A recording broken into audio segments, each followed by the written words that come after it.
Broadcasting to you live from the Milky Way galaxy, the solar system, planet Earth, North America, the United States of America, somewhere within vicinity of Chicago, which allowed us to go visit last week for the Democratic Convention. My name's Brian Engelman. That's Blake Walley. This is Tuesday, August 27, 2024. And this is the Agree to Disagree show on the new American media because the old American media has failed. Thank you very much for joining the show.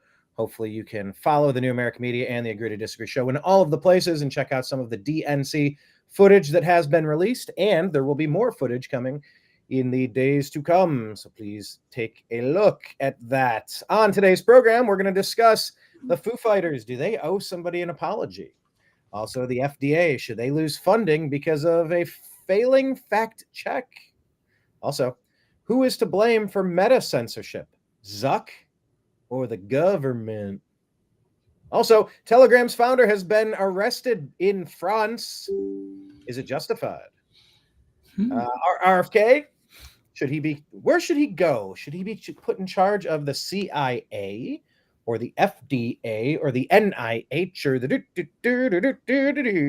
something with three letters in it? What should RFK be put in charge of? We're going to discuss that. Also, does the Afghanistan withdrawal focus harm on Harris? That happened yesterday, in case you missed it. Also, just ruminating on this point as we lead up to our top story, which is the unity movement. Does the message matter more than the messenger? Does the message matter more than the messenger? We'll talk about it. Also, Team Unity adding Tulsi Gabbard, is that a big deal? Or is it no big deal? And finally, the number one topic being Team Unity versus the deep state. So we're going to discuss all of these topics and more on today's program.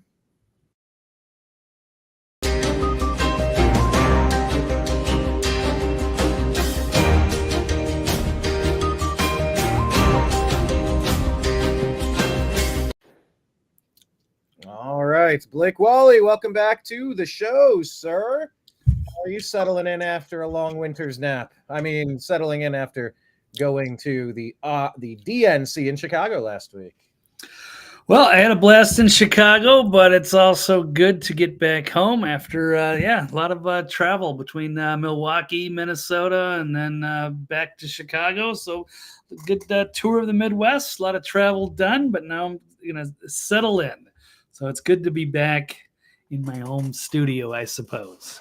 Absolutely. It's fun doing the live broadcast, but it's also a little wonky when we're sitting in the same room and I'm like in the little corner back here and we make do, and sometimes that's how it goes when you're on the road and you've got to do a remote broadcast. But I think we've done pretty good under the circumstances. So anyway, yes, great to be here, Brian. Absolutely. We got, just a few more months before this election. So we're going to hit it hard. It's even that. It's like a little over 2 months. I know, 70-something days or late 60 days now. I mean, just like, can we hurry up and get a massive MAGA landslide and just shut the commies up? Just stop the deep state debauchery, the nonsense, please. We call it deep state, or call it establishment, status quo, I guess, whatever that might be. Yeah, whatever we want to call them. Either way, I don't think we like them. So let's jump into topic number one. Before we do, Blake, tell people about the other show that you do on Tuesdays and where to find you online. Best place to just be TV's Blake Walley on Twitter X. We'll keep it simple. And then, we'll be doing a show tonight at 9 p.m. Eastern Standard Time, Toxically Masculine Tuesday, with Mike Barra from Ancient Aliens, Dr. Brooks Agnew, and the Trail Boss, Steve Doran, and myself. So, it should be delightful. Please stay tuned for that. Yes, if you follow me on Twitter, you will definitely see that, or Mike Barra. All right, sounds good. Let's jump into the first topic.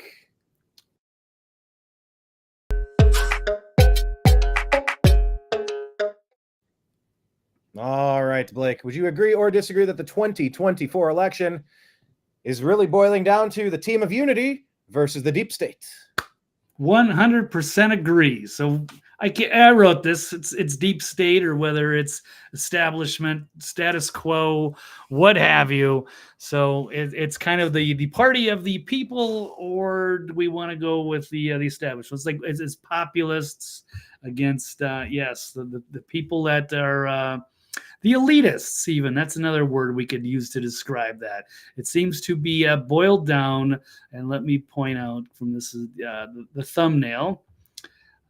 This pop up. Here we go. Look at that. Pretty sharp there. Captain America there with Trump.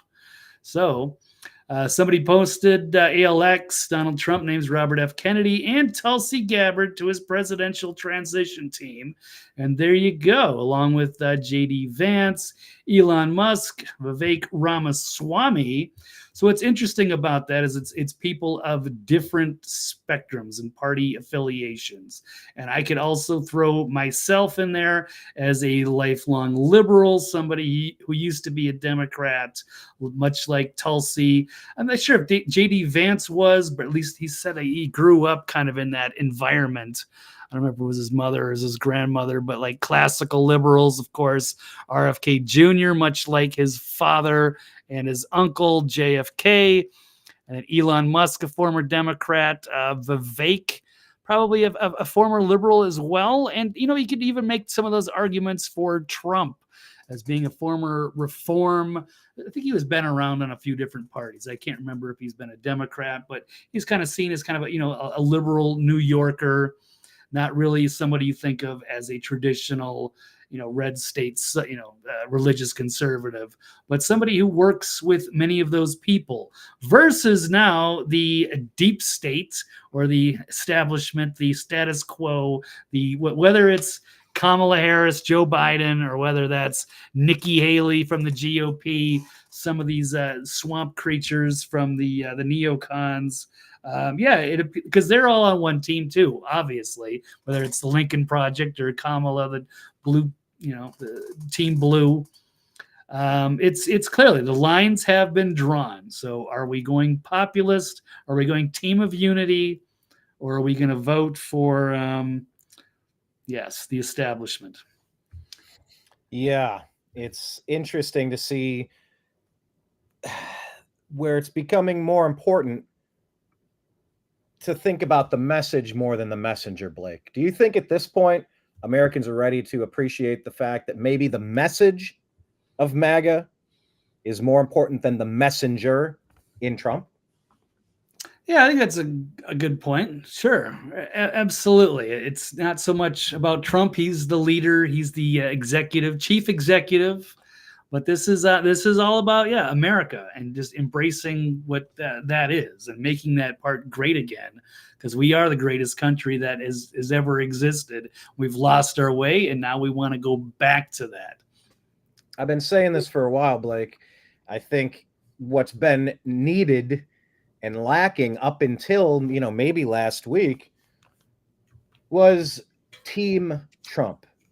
Who else is on the team? What is your assassination insurance? That was the question about who do you pick as vice president. You want somebody less likable than you, so that you don't want to go through that person. Go, oh, geez, then we're going to end up with that person. They're even worse. They're even worse than Trump. They're even 30 years younger, 40 years younger. He's going to be terrible. And in fact, you did see Vivek Ramaswamy confront Van Jones about when he said, this is the MAGA movement, except he's going to be around for 4 more decades. He's more dangerous. And then they started getting their first series of death threats. And he said, it wasn't responsible how you were putting that out there, because now my family's taking some stuff and I don't like it. And I appreciate Vivek having these conversations. But aside from just the assassination insurance, the message of MAGA, the Democrats are trying with everything they have to make it look like, hang on, we're switching this around. Democrats are trying with everything they have to make it look like the Agenda 2020. What is it called? Project 25. 25. Yep. They're trying everything they have to pin the tail on the donkey, but that's not Trump's plan. Trump's is Agenda 47. And if you look at the plan, if you just look at the top 20 promises to America, something like that, these are very popular, widely popular nationalist common sense ideas. Like Trump has said before, like whatever you thought the Republican Party is, what it is now, MAGA is the party of common sense. I don't know what they're doing over there, but MAGA, the Republicans now, is a party of common sense. And they are good ideas. But the messenger has been clouding the whole concept of what the plan actually is.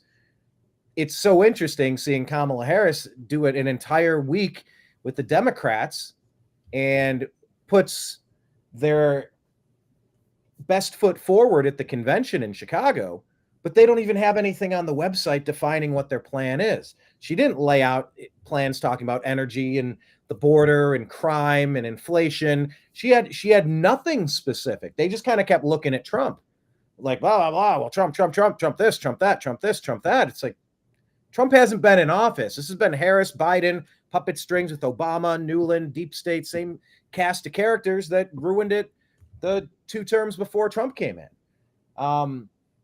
But I think now what I've been begging the party for, what I've been begging Trump specifically for, is not just get your vice president for assassination insurance. Start building your team. And Blake, we could go back. I don't know how many months we could go back where I've been saying this over and over, saying, Trump, gather your team. Announce who's playing first base, third base, center field, catcher, shortstop. Who is on your team and in what position?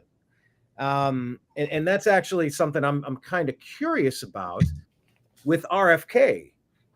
Do you think he should be put in charge of the CIA if Trump wins? Yeah, I think that's one of the possibilities. So he's been floating. He's a multi-talented guy, so he could do a number of different things. It's just a matter of where is he going to fit best in the cabinet. And it's probably something more health related. Seems like his greatest strength. But of course, since his father and uncle were assassinated, and since Trump just survived an assassination attempt, wouldn't it be great if RFK could, in fact, take over one of those agencies? If he was, in fact, in charge of the agency that was responsible for covering up his uncle's death and probably his father's as well. I can put up one of these. Let me pull up a quick article here. Where is everything? Okay. These new stream layouts. Yeah, it's weird. I'm like, hold on. It used to be on the left-hand side where we could like grayscale one of the screens that we're going to share, but now it's on the right-hand side and you have to hover over it and then go into another box. This is inside baseball to people listening. Like, obviously you don't really. They've changed, the software in the studio, and it's a little confusing now because now it's not promoting the YouTubes. I think it might be posting on Facebook now. I don't know. So it's just can't quite get it down, but we're doing the best we can. But anyway, we're gonna deal with the layout we got. So bear with us. So we got RFK open to the CIA director role, and he reveals who begged Trump against declassifying the JFK assassination files. So, Brian, do you know who that is? The person who begged Trump to not release the information? Yes. Offhand? No. Put trivia. No. Anybody in the chat? No, I was going to say it's Mike Pompeo, which he announced in this bombshell with Tucker Carlson. So Donald Trump, he wanted to release everything, and he's released a hell of a lot of documents, but there were still some withheld, and apparently it was because Mike Pompeo was allegedly begging him not to because of the shitstorm that it would have caused. But you know what? It's tough shit. So we've been in the dark for long enough. The American people deserve answers. And I think all the people that were involved in that whole assassination are probably long gone by now. And we're done. I'm done with the fake stories that, it was just a single shooter, nothing to see here. Just move along. No, they clearly took out the president and pushed us into war. And that's bad news. That's where our country was taken over. This is precisely from the CIA that JFK was warning us about. So, yeah, it'd be great to have RFK put in charge of, also running these independent investigations on assassinations. So let's see. JFK expert dropping shocking assassination theory. Trump is vowing to release secret documents if reelected. So yeah, showing this is all coming to light, hopefully, but that's assuming that they're allowed to get into office, because, of course, the CIA and the deep state don't want anybody to know those answers, and they probably killed a hell of a lot of people that were blowing the whistle on some of these assassinations.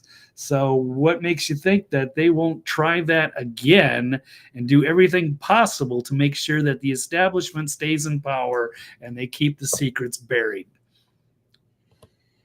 Yeah. Yeah, there's so many great places you could imagine RFK jumping into. He would be great. Basically, the issue of health is right at the top of the list with RFK Jr., but health can only happen if you've dealt with the treasonous aspects within your own country that are threatening all of our civil liberties. I mean, they took out two prominent members, his father and his uncle. There is no nation, there is no health until you take care of that. It simply has to be prioritized. They tried to, whoever they are, they just tried to take out President Trump. This isn't quaint 1960s stuff. This is happening today, and it's a cancer that has to be removed from the U.S. government. So RFK would obviously be great running the CIA. The opposite, here, let's read what ST says. ST asks, can you guys hide chat overlay? Hang on. How do I put this up on the screen? It's on right. They've changed things. Here we go. All right. ST is asking, can you guys help me understand how the opposite of the deep state is Trump, who didn't close a single overseas base or federal agency, added $7 trillion to the debt, and gave pharma big billions? Blake, respond to that. Off the cuff. Yeah, there are no perfect candidates in this, and if the establishment is going for all the lawfare tactics against Trump, and they've impeached him twice, and then they just tried to blow his damn brains out on camera, he's clearly not part of that system. So it's pretty obvious. Yeah, unfortunately, that seems to be par for the course, is that it's really hard to deal with the military-industrial complex and get your agenda pushed and to do some of those things. They didn't start any new wars. Yeah, they're always spending money on the debt, which is, there is just nobody perfect. And let me pull up another thing from. And by the way, I'll just add, adding $7 trillion to the debt, you can't pin that on Trump like he's the reason the pandemic spending occurred. It was led by the Democrats in Congress. It was led by a freak out pushed by the media for political gain purposes to harm Trump in a ballot year. The $7 trillion debt, yeah, I mean, I will let you pin as much of that at the feet of Trump as he deserves. But a lot of that was COVID craziness, COVID spending, COVID lockdowns, COVID money printing. Oh, well, President Trump was in charge. Well, he was one of three groups. You had the Senate, you had the House, and you had the presidential wing. And they were all kind of working together, except all the corporations were in on it. All of the media was in on it. So Trump was like one of five major groups that you can pin the tail on for that. I wouldn't say as much of that is Trump's fault as you might like to. Pharma, big billions. I mean, in the middle of a pandemic, yeah, you're supposed to trust the number one, number two sources in your federal government to be the experts in that. Little did you know, they might be the most guilty and complicit traitorous bastards in government.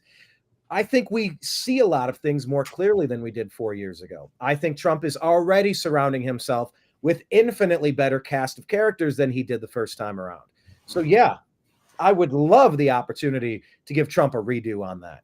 Blake, Trump had a million bad choices around him in his cabinet and his advisory positions. And I mean, he's upgraded almost everything across the board, wouldn't you say?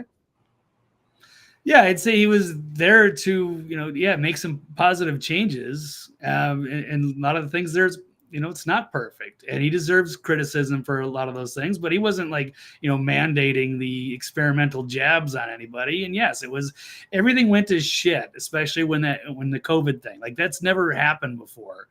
And people would have freaked out if Trump, let's say Trump got his way and he just dismissed, like, what if he fired Fauci? I mean, there just would have been an uproar. He was in a really tough position. So I don't know. There is no perfect candidate. And it's just like, it's having unrealistic expectations of how things are supposed to be. And at some point we're never going to get there, and we have to have some kind of a compromise.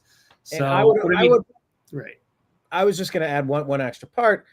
The Republican establishment can't stand Donald Trump. The rhinos cannot stand Donald Trump. The neocons cannot stand Donald Trump. The deep state Democrats cannot stand Donald Trump.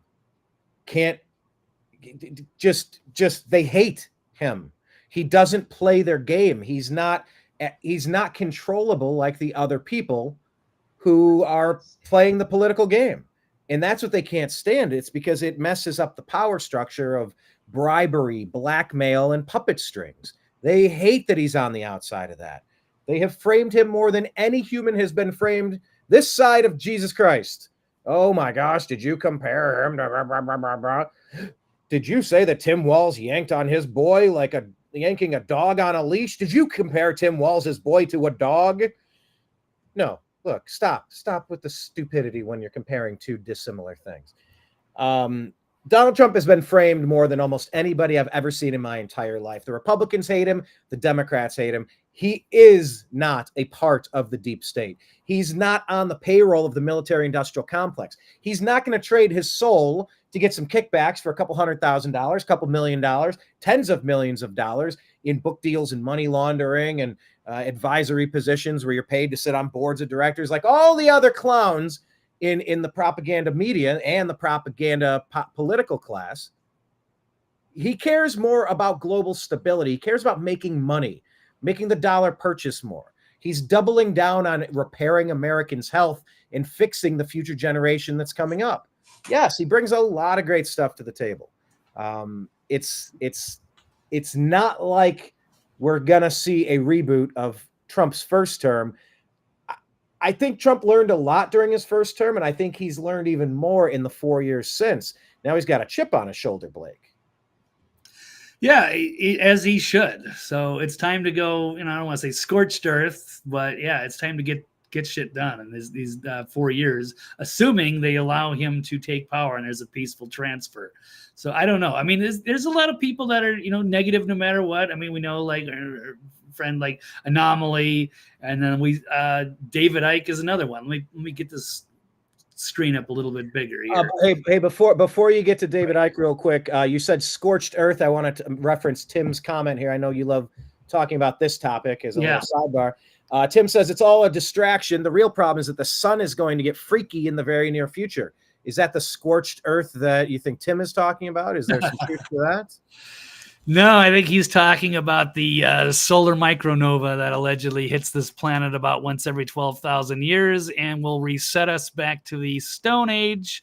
There will be great floods. There will be what is perceived as a new ice age because there will be major continental shifts as the Earth tilts about 90 degrees. And Antarctica will go from the South Pole to the equator. And that's going to take a long time to thaw out, as well as some of these other continents that are going to go to the North or South Poles that are going to freeze. And once we rebuild civilization in a few thousand years and go through the the Iron Age and the Bronze Age and all of these other Stone Age and rebuild society over thousands of years, they'll eventually go, oh, I wonder what happened 12,000 years ago. It appears that there was a great flood and there was an ice age. I mean, these are, I'm not 100%, but I mean, when you look back at the ancient history and structures, advanced structures all over this planet, there's something to know. There's a great mystery about where we came from, how we got here, how have we rebuilt, and just the history of this planet over the 4.5 billion years of its existence. It's unusual, and how far we've come just in the last few hundred years or the last few thousand. But if we're getting like the big global reset every 12,000 years, it's hard to build a civilization that's going to be capable of, interstellar travel and great advancements in technology when you're consistently being wiped out and having to start over. I don't know. But I mean, there's a lot of stuff we could go into. It's a fascinating subject for me, but it's also very worrisome that we could be on the edge. Like maybe they say that Atlantis fell and it's going to be us again, probably in the next 10 or 20 years. It seems to be TikTok, but what can we do about it, Brian? We're just going to have to transcend into the fourth or fifth dimension, or hopefully get, I don't know, raptured or something, or we're just going to get caught in the apocalypse. Okay, well, on that delightful note, let's take a look at some of the more other negativity, because there's people that are just continually, they're never going to be on board with Trump or the populists. It's like everything is screwed and there's no hope. And even on this one, like, David Icke is, somebody I've always kind of looked up to. Not that I believe in all of his theories, but I appreciate his the courage that he has to bring forth a lot of controversial ideas. And certainly he is a top-notch researcher, but he's gotten really, I don't know if I say black-pilled. I've gotten a lot more black-pilled. We used to be red-pilled, and now it's like there's just no pleasing him. And just like, what ST says, or Anomaly, it's like, and there's a lot of people that just feel like, Donald Trump is part of the establishment, but I disagree. Nikki Haley was the establishment. Jeb Bush was the establishment. It wasn't supposed to be Donald Trump. He's been a disruptor. But in this case, when they're putting up a similar graphic to what we had before, like the Dream Team, on this one, David Icke, well, because Ivanka Trump News, this not Ivanka Trump, but some other profile, is saying, describe this in one word. And we got, Trump and RFK and JD Vance, Elon, Vivek, and Tucker Carlson. These are all great freedom fighters in my book. I don't know a lot. I don't have a ton of history on JD Vance, but I do seem to, be more positive on him. But for David Icke, he says, describe this team in one word. He says diversion. Like, we're just being tricked. It's all, everybody's part of the establishment. It doesn't matter who you vote for. Everybody's controlled opposition, and it doesn't matter. So I don't know. And a lot of people have been angry with David Icke and calling him out. Like, what is the solution? Then who are we supposed to vote for? Like, what do we do? Like, we're just supposed to, like, non-compliance. Like, we need a great leader of some kind. We have to have that for the people to follow and get behind and get excited about something that could bring forth change. And it's like there's some people that just want to be very negative about everything, and there's just no pleasing them. Just there's just nobody perfect enough. Nobody meets the purity test. Yes. So what do we do? That's the classic libertarian conundrum. Oh, well, I couldn't possibly vote for this person because, on the appropriations bill 743B back in July of 19, he voted on the side of the one that would have appropriated. Well, grumble. Oh, okay. So you cannot vote for a candidate because they weren't perfect. Okay. Can you identify the most urgent threat from a party, from a person, from an ideology? I would argue Marxism, communism, socialism, the Democrat Party, the deep state, these are all clearly the most dangerous threats to our civil liberties, to our freedom of speech, to our Second Amendment rights to defend ourselves, to national sovereignty, to safe borders, to safe communities, to honest, fair policing practices that take the scariest, most dangerous, most violent people who infringe upon all the people around them and lock them up, the people that are letting danger go out to ruin the lives of innocent children and helpless elderly folk. Yeah, it's crystal clear the Democrats are the number one threat in America. Vote against the thing most likely to stop that. Then, if you're unhappy with what's there, vote for something better than that. This is how this works. And Blake, we know we've run in libertarian and big L and little L libertarian circles for a long time. There are so many people that really it's a cop out. I think it's let me go, Blake, should I go scorched earth on this? Should I go scorched earth? Shit, why not? It's Tuesday. Go for it. Blake, drop some F-bombs. Feel alive. No, not. All right, you don't have to do that. All right, whatever. It's you want Chase Oliver? Brian, all you gotta do is get Chase Oliver and the Libertarians, and then that's our that's our winner right there. Well, I'll tell you what, I am actually thinking about inviting Chase and trying to reach back out to RFK again.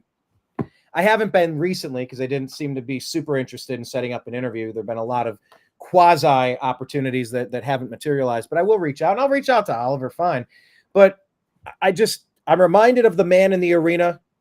I think it is completely chicken shit to sit this one out and go, well, I could never vote for Trump because, well, you know, and they'll have one reason, they'll have two reasons, they might have three reasons. Some of those might be accurate. Most of the time they're inaccurate, or they're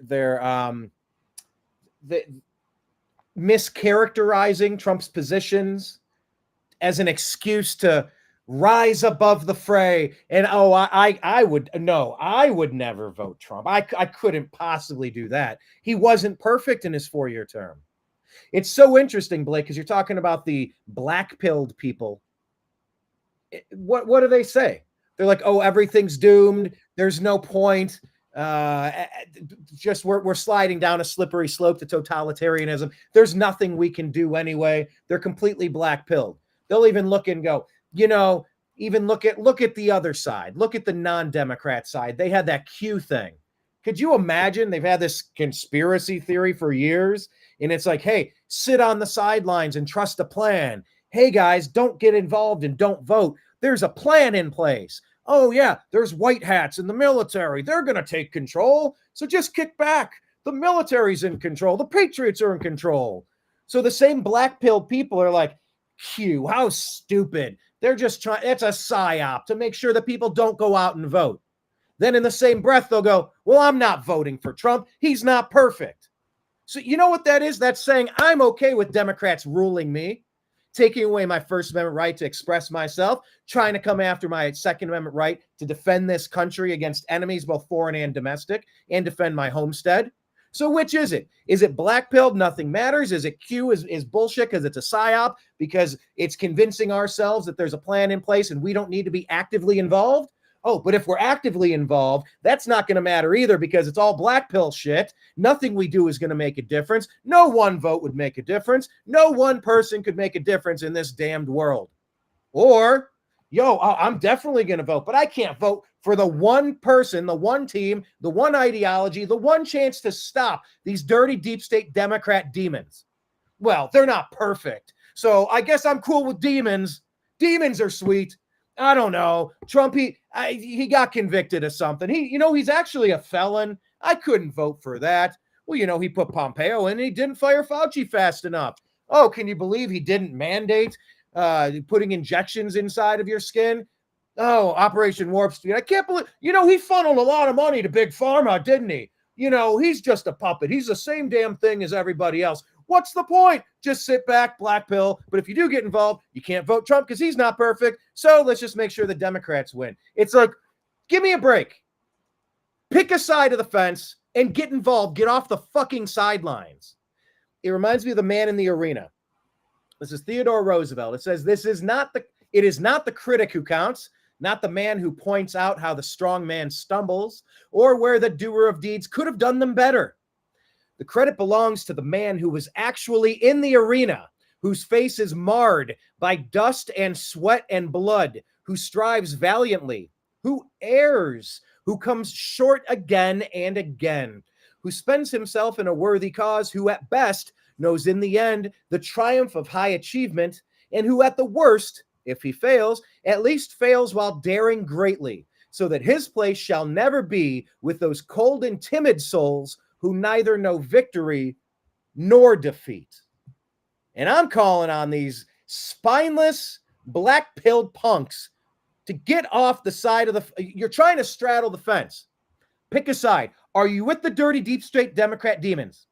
Are you with the dirty deep state Democrat demons? That's tough to say. Or are you going to give MAGA a shot? And it's not about Trump.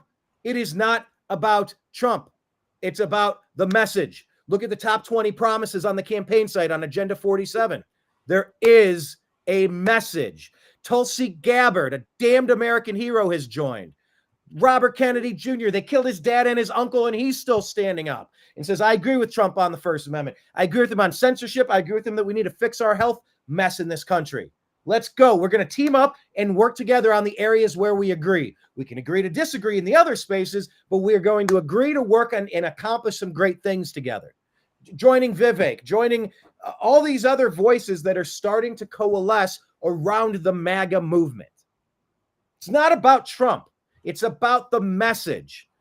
And if you're with the deep state, say it, own it, raise your hand, and don't be a punk. Don't bail out. Don't say, well, I couldn't possibly vote against those Democrats because it's not like Trump's any better. Trump's the same. What do you mean he's not in the deep state? He's the deep state. Bullshit. They wouldn't try to kill him if he was a part of their deep state. And their deep state has taken 96% of the purchase power of our U.S. dollar, flushed it down the toilet, i.e. stealing it from us. $1 100 years ago, you could probably buy a whole city block with a dollar bill 100 years ago. Okay, maybe not exactly that. But silver and gold-backed currency was way different than whatever this printing press is. Printing press go brrr. Yeah, well, Trump spent $7 quadrillion. Yes, Congress is a mess and Trump spends too much. We can focus on that once we get him in office. The spending is insane. We can agree, non-perfect candidate. But for the love of God, nothing improves and everything gets worse if the Democrats are allowed to keep control of the nation. They stage a coup to overthrow in 2020, the same coup that was thrown inside their own party to overthrow their own democratically elected, selected Joe Biden in another coup to put Kamala Harris in charge. There is nothing democratic about the Democrat Party. There's nothing patriotic about the Patriot Bill, the Patriot Act. You have to pick a side at this point. And it's never been more clear. The side is MAGA. The side isn't the Republican Party. I hate the Republican Party. The Republican Party hates MAGA. The rhinos, the deep state, they're all the same. The rhinos and the deep state are the same.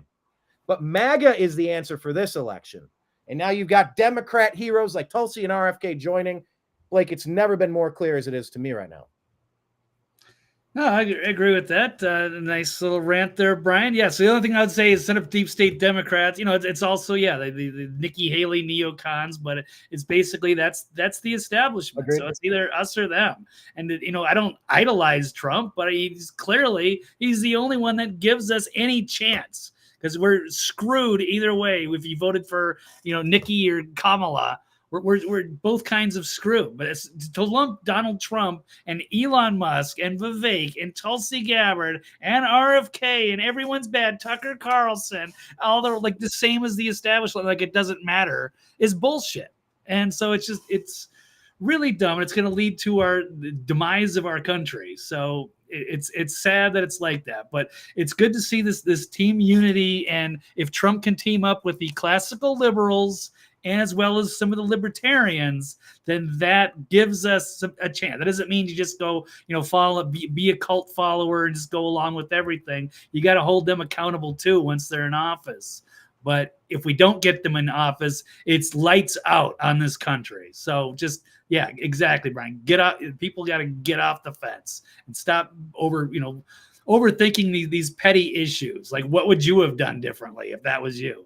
So I'm not, obviously the Trump first 4 years was not perfect. So he has to get it right this next 4 or we're doomed. But Trump's first 4 did get a lot of stuff right. They did course correct and it did block long-term, decade-long plans to overthrow this country, to change the demographics, to suspend our ability to share information and violate our First Amendment. So many things have gone sideways under Democrat leadership that it's completely obvious to me. By the way, I want to give kudos to Unholy Hoax tossing this out there. He says, Trump 2024. in Oasis 2025. Blake, were you an Oasis fan? And did you hear that they may be / are reuniting again? Brothers who always feud and break up. I can definitely relate to that. It's tough being in a band, and it's tough being in a band with a sibling. That's for sure. Yeah, I mean, I guess I could call myself a fan of some extent. I do like a lot of their songs, but I don't think of like myself as like, oh, I never had an Oasis album or anything like that. But I do, they're very talented guys, and I appreciate their music. So if they get the band back together and come up with some more songs, I see that as a win. Make America groove again. Ooh, how about that? Make America groove again. But there's a few things like. Even in Tim here is saying, RFK is another. It's like there's just nobody's pure enough. And one thing I will criticize a lot of those even if it's Tulsi Gabbard, RFK, Trump, they are like 100% like pro-Israel, where I'm about 70% pro-Israel. I think there's plenty of things to criticize there, but again, I have to make some compromises. There's a lot of our forefathers that were disgusted by slavery, but you know what? In order to unite the southern states with the northern states, they had to get like, okay, well, I guess we're going to have to go along because we have to unite, or we're going to get, absorbed piece by piece back into the British Empire. Like, we have to keep this experiment going. There is nothing perfect. But so go ahead, Brian, go ahead. Point of order. Did you say you're 70% pro-Israel? I feel like that's inverted. Oh, come on. No, I do sympathize with pro-Palestine, the people that are, calling for against the killing of innocent people. Yes, I am. I've always been very clear, very much anti-Hamas and then anti-Bibi Netanyahu. I don't like the regime there, but that doesn't mean that I'm against Israel.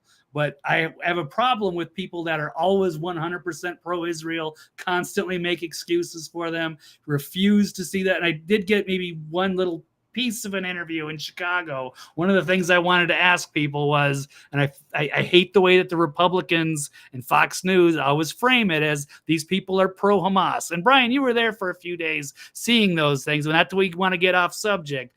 But do you think that when we were at all those protests, do you think those people were pro-Hamas, or do you think that they were just pro-Palestine and they were outraged that the DNC don't want to make a position on that and say, like, we got to make a stop. We got to have a ceasefire. There has to be an end to this killing, regardless of who started or why. There are a lot of innocent people that are getting slaughtered and they need help.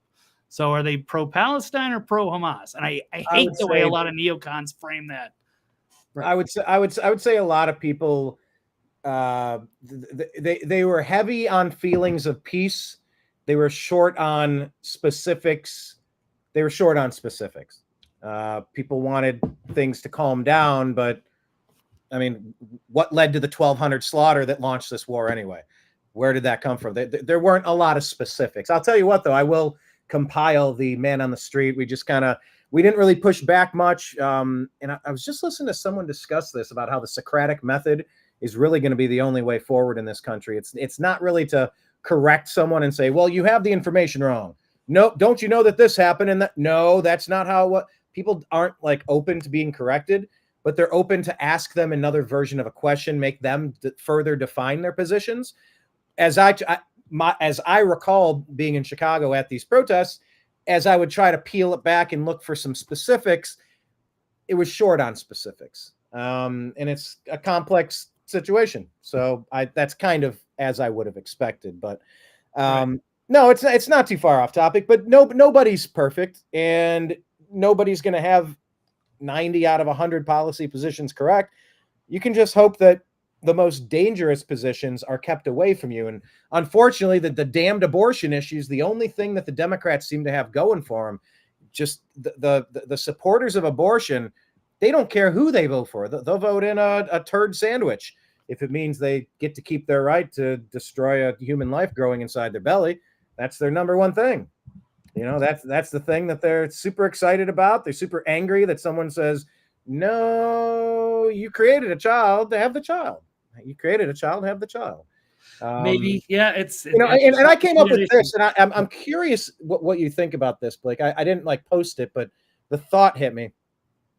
Ladies are always in charge of having a baby out of wedlock. They are the ones who are always in charge of that.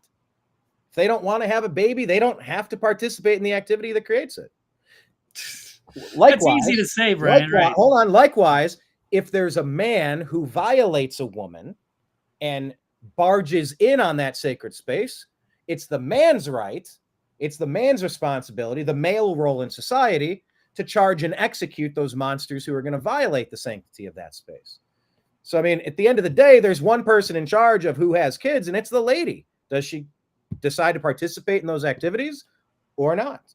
So it's just a well, it's easy to say. Yeah, we have a rotten culture, and we have people that have a hookup culture. They're meeting on whatever, if it's Tinder or something, and they're hooking up, they're getting pregnant, they have to have an abortion.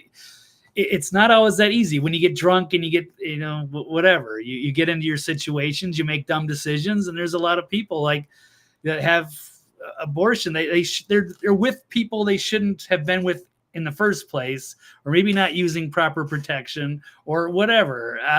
So things happen, and it's a very tough situation. So I do think people, I'm pro-choice, even though I'm disgusted by the idea that it's inhumane and it's destructive of our species. But at the same time, I don't believe in letting this, or making it so strict that we can't have them. And then we get a bunch of these unwanted children from people from kids that aren't wanted. I fear that kind of leads us towards this sort of idiocracy scenario in the future. Not that we should be aborting kids, but I mean, what are we going to do if we're not allowing abortions? So it's an ugly situation. I'm embarrassed of our species sometimes. I don't know if our civilization has what it takes to move on to the next level. That's another story for another day. Also, just quick note, Tim, since you're heading to Observer Ranch for the grand opening, please, if you get a chance, talk to Ben Davidson. We would love to have him on the show sometime to go over all of the Micronova. So Observer Ranch, Brian, that's in, I believe it's in Colorado, and they're going to be basically preparing for the end of civilization. So it's better to be on high ground in the middle of the country rather than anywhere near the coasts. So that gives them a better chance of surviving the upheaval that potentially is coming. Hopefully not, Brian. I'm trying to hope maybe some of the civilization somehow evolves or transcends past this very dark third dimensional one that we're experiencing now, where it feels like all is lost. But I'm hoping, Trump wins. There's faith. I don't know. Well, that's another story for another day. Maynard James Keenan said, "Learn to swim. See you down in Arizona Bay." And he lives at the top of a 12,000-foot old copper mine town in Arizona, overlooking Sedona. So when it shifts, they'll be at the top of the peak, and I'll see you by Arizona Bay. He's at the peak, and it's all going to be sloshing around in water. Yeah. I mean, if you look at the fossil record in that area, it's strange. You're going, this is the middle of the desert. Why are all these sea creatures out here? You go, it's not complicated. It's not always going to be the same. I've heard they got sea creatures in the pyramids too. How were the pyramids underwater at one point? How old is our civilization really? It's we've had a previous advanced civilization on this planet before. There's no doubt. And it was wiped out. Well, I love the topic, and we will talk about it in the future. If you get Ben Davidson, get his info and tell me we want to book him on the show. Of course, Kenneth saying regarding our previous conversation, I'm pro-voice. Kenneth is pro-voice, unlike Zuckerberg. We'll get to that in a second. Pro-voice it was. So, Blake, I want to specifically switch over here for a moment and talk about Tulsi. I want to just kind of play this clip, and we'll pause it a couple times through and get our thoughts. But the question is, agree or disagree that Tulsi joining Team Unity is a big deal, Blake? Do you agree or disagree that Tulsi joining Team Unity is a big deal? Absolutely. It's a huge deal. So that's what's going to give this party strength, is that it truly is. It's maybe we should call it the Uniparty now, right? It's the Uniparty, deep state. The other Uniparty. The good Uniparty. Right. So they got, well, yeah, but that part is like the deep state Democrats, commies, globalists, and the neocons. Neocons. First, the rhinos versus Team Unity, which will be, Tulsi Gabbard and Elon Musk and people who have always been historically liberal. Again, like myself, there's many like just Tim Pool or I don't know. Joe Rogan hasn't gotten off the fence yet to endorse, but he's a big fan. Rogan needs to come over, man. If he's with Tulsi and RFK, then he has to be on pro-Trump now. There's no think. doubt. It's all of us like real liberals from, Do you see Weinstein is even coming over? What's that? Do you even see Weinstein is coming over? I'm not too familiar. Is it Eric Weinstein or something like this? Is that something that's on Rogan's show? Yeah, Brett Weinstein, an intellectual. I've seen just like clips. Like I'm not super familiar offhand, but I mean, just anybody who's wants a better America in that sense, and is a anti-establishment. Let's say that we're sick of the way things have been under Bush or Obama. And we're ready for a different change going in direction. We know that we're being run by basically two controlled parties. So if you're going to go into the nationalist populist, then there's no doubt it's clearly with Trump and crew and the team. All right, let's go to some of this. Like I said, Blake, I'm just going to play this. It's only a couple minutes, but it's maybe one of the most important things that happened this election. Obviously, the shockwaves and the perfect timing of Trump taking away any theoretical DNC bump. RFK doubled and tripled that. Whatever the DNC bumped, it went 2 or 3 times up for RFK joining. And now Tulsi really is making it more about the message instead of the messenger. Let's go ahead and play this from yesterday. But no, she's a special person. She's got great common sense, great spirit. She loves our country, and she loves the people in this room. Tulsi Gabbard. Tulsi, please. Common sense. He uses the common sense phrase again. It's smart for him to do that. Tulsi freaking Gabbard. So respected. Ruined Kamala's chance in the primaries in 2020. Thank you, Mr. President. Aloha. Aloha. I know we got Hawaii in the house here. There we go. It is a privilege to be here with all of you, my brothers and sisters in uniform, especially on this day of all days. And by the way, we'll get to this day of all days, referencing the Afghanistan situation 3 years after the awful Harris-Biden withdrawal that armed bad guys ended the lives of American heroes and a lot of other people along the way. I had the privilege of joining President Trump this morning at Arlington Cemetery, where he joined 2 Gold Star families. And Gold Stars families when you've lost one of your members. And loved ones of Staff Sergeant Hoover and Sergeant G, both of whom were 2 of the 13 killed in the Abbey Gate attack 3 years ago today in Kabul. Blake, you remember when the Abbey Gate thing initially broke, and then it was shortly after that they tried to say the "Let's Go Brandon," and the NASCAR group was so annoyed they were saying "fuck Joe Biden," and they lied about it, said "Let's go Brandon." You have any thoughts on the Abbey Gate situation, on the Afghanistan withdrawal? I know it's kind of coming up here is another upcoming topic. These are both kind of connected together, but how much do you think the focus on Afghanistan harms Harris? We'll get back to Tulsi, but like I said, these are connected stories. Oh, it's highly embarrassing and it's indefensible, which is why they never talk about it. And it's obviously a sore subject where they're in no position to win an argument. We all saw the optics and we had people killed. And it was just sloppy and inexcusable.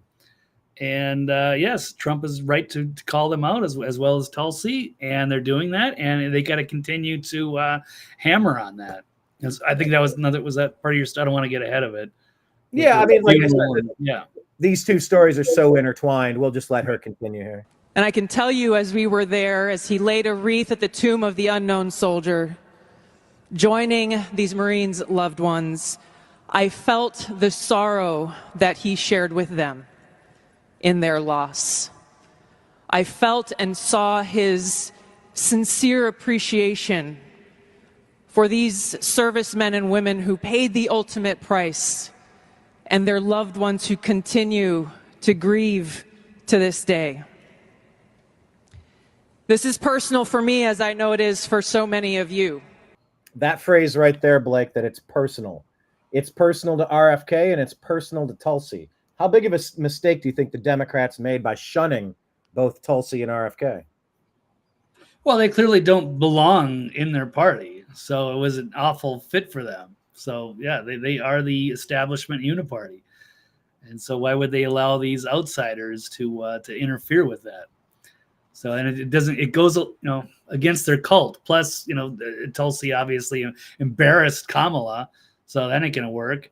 And there's a lot of, of the classical liberals that were going along with the RFK, and they were taking votes from them. Not only did he try to run against their own party as another, like a Bernie Sanders type of disruptor, I mean, he's also running as an independent and taking away from them. It'd be smart for them to go along with them, but they clearly have, incompatible agendas. Right. Well, the exodus continues from the Democrat Party, and it couldn't have come at a better time for MAGA, honestly. Here, this is real. It's not just words. I first deployed to Iraq in 2005 with the Hawaii Army National Guard as a member of Charlie Med. I'm just thinking of positions, Blake. Like, could you imagine Tulsi running the military?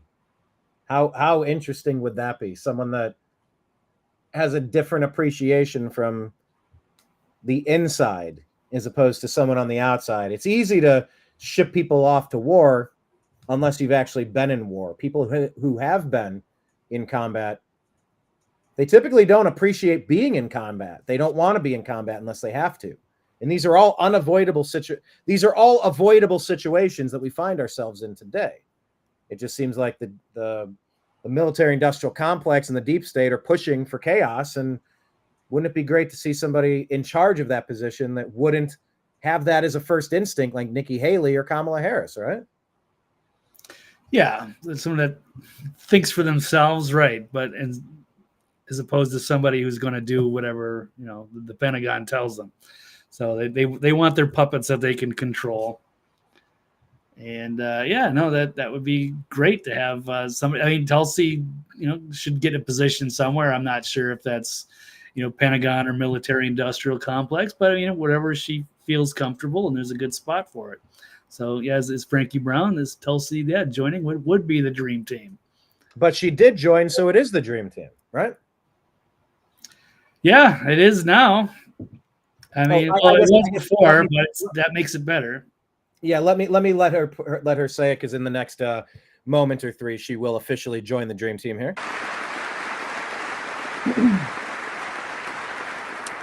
As those of you who were deployed during that time know, it was the height of the war, and sadly, we took many casualties.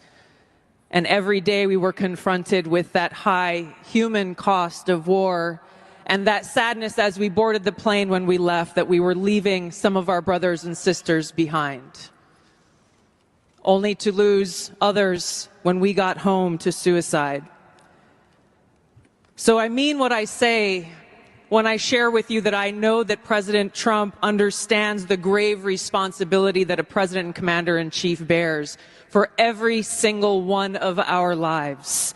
Whether you're a soldier, you're an airman, a Marine, sailor, or a coastie, he keeps us in his heart in the decisions that he makes. We saw this through his first term in the presidency, when he not only didn't start any new wars, he... Pause there, Blake. Perhaps the biggest thing Trump has going for him is that he is the only president in our lifetime that hasn't started a new war. Tell me how that's not worthy of voting for.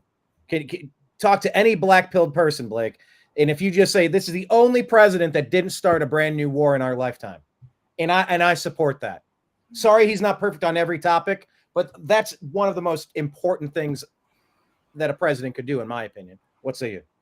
Well, it should be, but those purists are going to be like, oh, well, he shot missiles at Syria. He did this, and he shot that guy from Iran.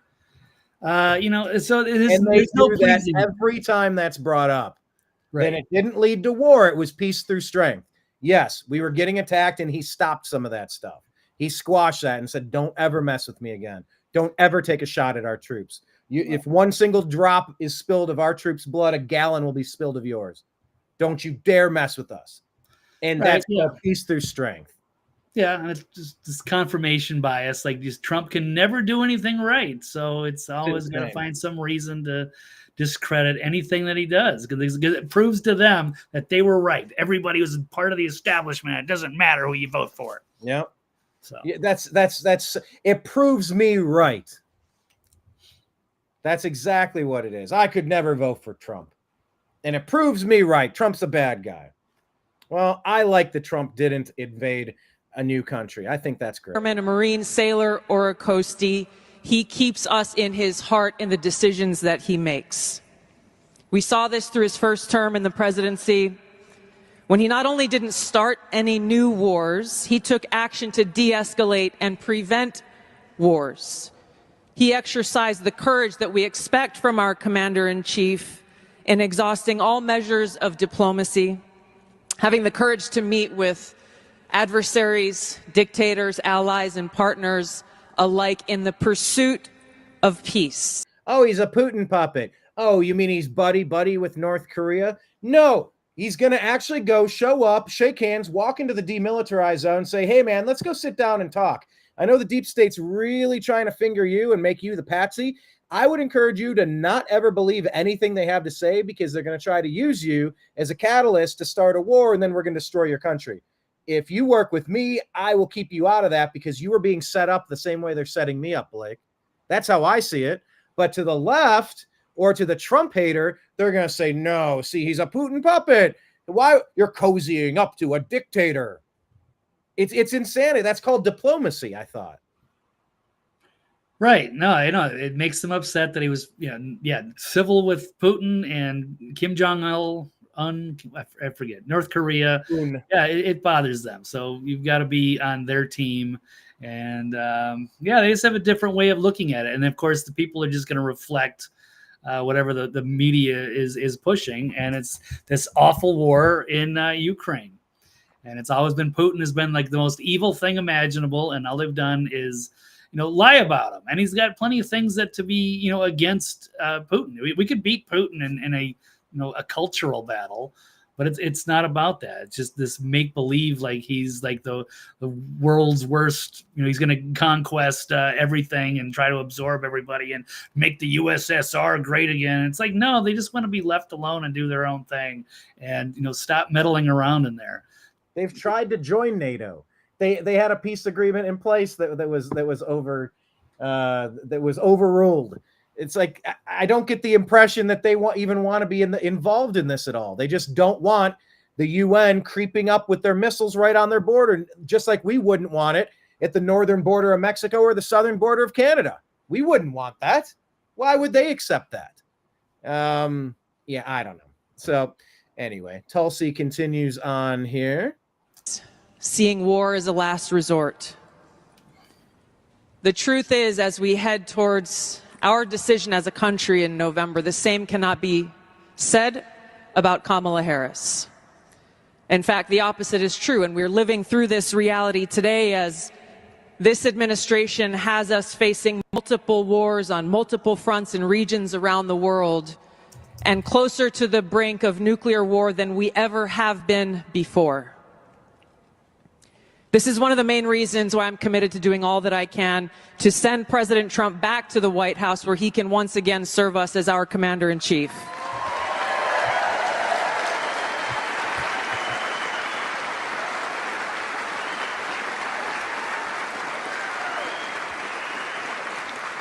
Because I am confident that his first task will be to do the work to walk us back from the brink of war. Yeah. We cannot be prosperous unless we are at peace. And we can't live free as long as we have a government that that is retaliating against its political opponents and undermining our civil liberties, weaponizing our very institutions against those they deem as a threat. Kamala Harris has done this over the last 3.5 years. She won't hesitate to continue that if she is elected as president. President Trump has been their first and foremost target in this because they don't want us as voters to even have the option to vote for him. Fact. I've been their most recent target. Yep. Added It's to a personal. secret domestic terror watch list after exposing the truth about what kind of dangers we would face if Kamala Harris is elected as president. We as Americans must stand together to reject this anti-freedom culture of political retaliation and abuse of power. Amen. We can't allow our country to be destroyed by politicians who will put their own power ahead of the interests of the American people, our freedom, and our future. And then to wrap it up, here she goes. I am proud to stand here before you today, whether you're a Democrat, a Republican, or an independent.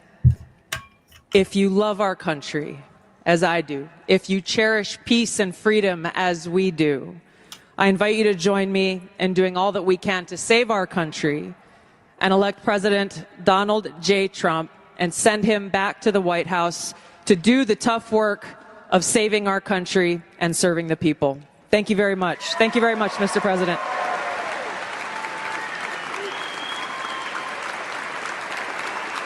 Massive. I think, Blake, like the 1-2 punch of having Tulsi and RFK now. You see Nimbus looking. He sees the cursor on the screen. He's going, hello, buddy, Nimbus.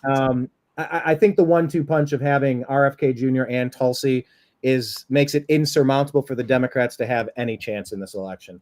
It really has formed a coalition that a lot of people might not have seen coming. You and I have seen it coming. People have been defecting that Democrat Party for a long time, and most of the common sense people are ending up supporting Trump in this cycle, right? Yeah, no, I think it fits all into the theme here. So it's good to have her aboard. So now it's the team unity. So it just makes it that much stronger. So we have all the best people here, and they've got Kamala and Tim Walz. What a joke! And then who else? What is the Democrats' dream team? Oh goodness, Chucky Schumer. I don't. Well, who else are you going to throw into that group? If you were going to make Captain America, right? The team. Who's the dream team for the Democrats? Give me a break. Joke, right? Give me a break, dude. It's to be a Democrat in 2024. I couldn't even imagine. Right. I frankly couldn't even imagine what that would look like. All right. Next topic. This is like a double two most important topics of the day that broke yesterday. This involves one of the social media sites, because the global effort to take down the First Amendment, our right to self-expression and freedom, it claims another one. And we're going to talk about it this time, Telegram.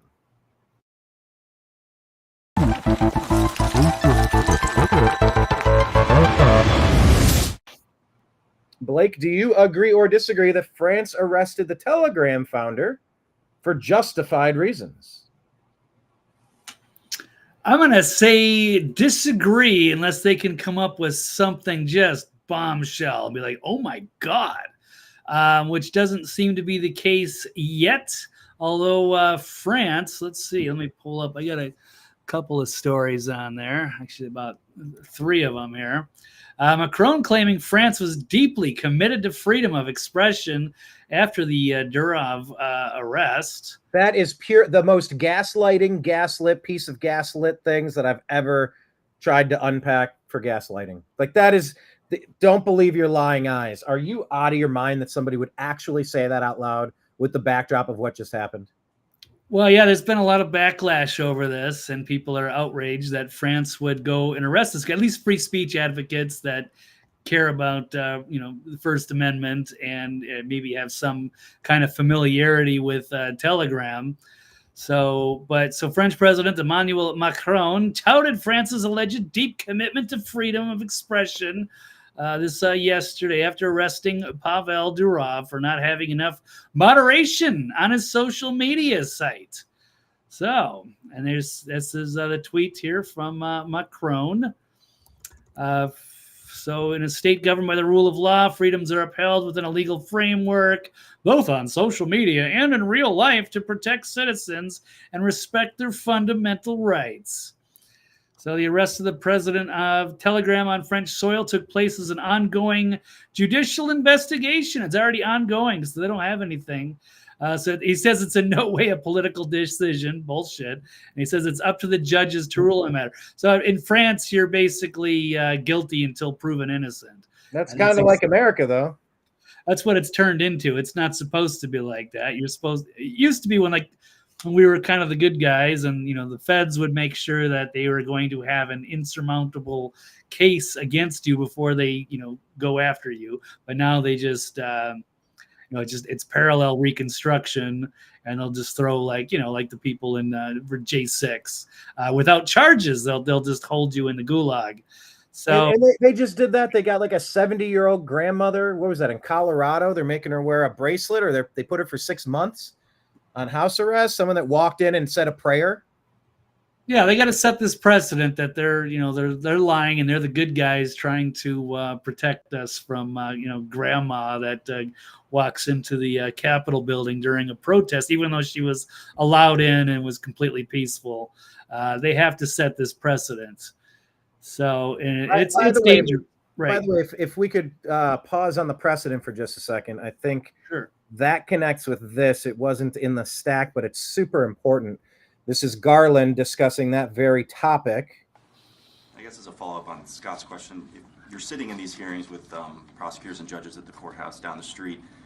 They're increasingly expressing concerns about the upcoming transfer of power and the potential danger of another January 6th.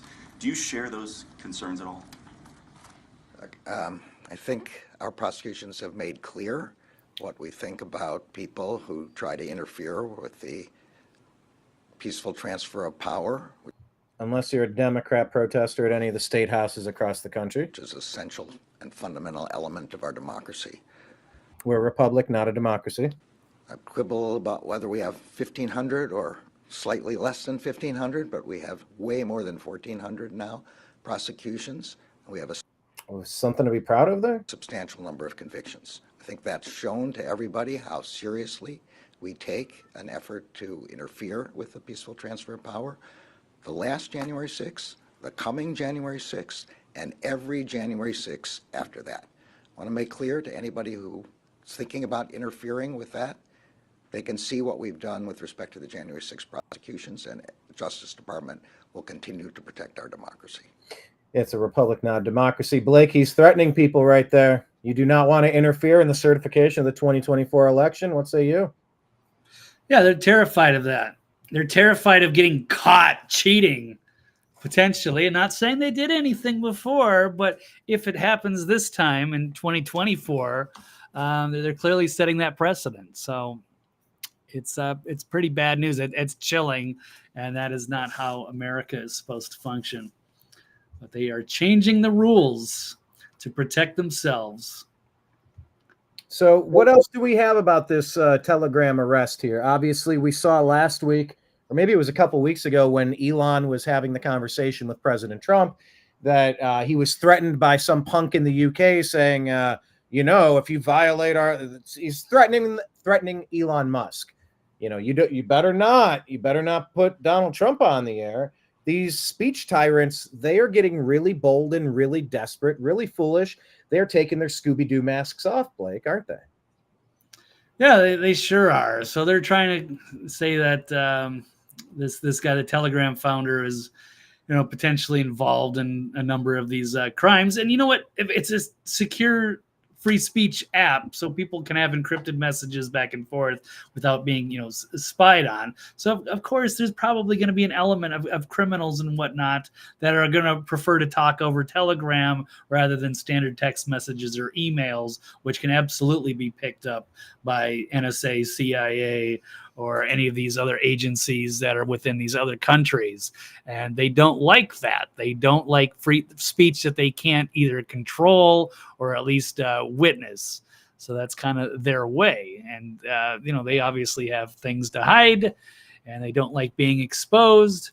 And this is becoming it's a problem for them. So now they're going heavy-handed, and they've arrested the Telegram founder. And now they also, I guess the guy that runs Rumble, he's kind of left Europe. He was there, but he was, after seeing this guy get arrested, he's obviously fearful that he might be arrested as well. We need to cut off diplomatic relations with France if they're going to threaten our people. We need to do the same with England. Well, that's not going to happen, right?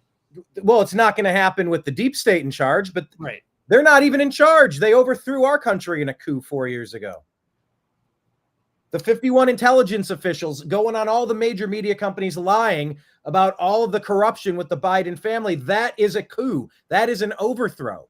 That is election interference. That is meddling. That's interfering with the election. That's tampering. That's everything you don't want to be. That's exactly how we ended up in this situation, Blake. Yeah, no, I agree. So yeah, we've got a big battle over a number of different things. And I think by, I don't know. What do the libertarians think? Oh, it doesn't matter if we get Trump and Elon and Tulsi. It's just, it's just the same thing. No, it isn't the same thing. So this would not be happening. And so, yeah, that would be a position where maybe Trump could say, F France. This is bullshit. We got to, it's a French citizen, so there's nothing we can really do to say extradite. It's not one of our own citizens, but this is outrageous, and people should be upset about this. It's a declaration of war on America. It's a declaration of war against Americans, threatening to kidnap and extradite people. The people who are speaking out against unfettered, unrelenting, nonstop, illegal alien invasion of their country, they're getting arrested for sharing memes and discussing, I don't like what's happening here. Oh, then you need to go to jail. Is this real life, Blake? This is straight out of a dystopian movie. It seems completely unbelievable that this could be happening in 2024. And it's why you can't just put your head in the sand and go, I don't want to get involved. A lot of my experience in Chicago at the DNC was trying to talk to people, and a lot of people there was a strong reluctance to get talking about these topics. Maybe they know that they're completely vulnerable. Maybe they know that they don't have any ammunition behind their arguments. They can't defend the Democrats in good conscience. So they just didn't even want to start because they knew it was going to be a losing battle. But that was one of the major stories I took away, was a lot of people didn't want to get involved. Well, my point is this, Blake. It doesn't matter whether you want to get involved or not. You are involved because they keep attacking you. France declared war on you. England declared war on you. They're going after our ability to communicate. This is of utmost importance. Our First Amendment protects us, except, well, we'll get to the Zuck story in a second, but there is no future if we don't have the ability to communicate. And it's definitely under attack with this Telegram arrest here. Right. So I said the recent arrest of Pavel Durov, the latest in a series of challenges facing Telegram, an encrypted messaging service known for its stringent privacy policies. It has come under intensified scrutiny and attacks from various governments and regulatory bodies, alleging that its free speech policies facilitate illegal activities. So yeah, they're the good guys for shutting it down. It'd be like shutting down the pamphleteers and people that have tried to send messages in the past. Of course, the governments always want to control that information. They don't want the people thinking or having any dangerous ideas that threatens their stranglehold on civilization. So that's basically it. They're just saying, well, it could be used. By the way, let me just jump in there. Right. Just one quick thought. We have a Fourth Amendment protecting us against unreasonable search and seizure. If they're so convinced that bad things are happening, go out and get yourself a warrant. You don't get free access to snoop into everybody's shit. They were called writs of execution in the colony days. They just made things up on the spot and said, yep, you want something in writing? I just wrote it. No, you need to go to a third party, a judge, a magistrate. You need to say, I have proof. Am I being detained? Yes or no? If you're being detained, under the suspicion of what criminal activity am I being detained? And if they can't answer that, you have a problem. There's no God-given right for the government to snoop into your shit, looking for things to frame you for. That's never been an American ideal, Blake. No, but again, this is France, and they have their own rules there. And like I said, it's guilty till proven innocent. And it's not just France; it's multiple different governments. And France was just the one that said, "Okay, well, yeah, he's in our country. All right, well, we'll go ahead and arrest him."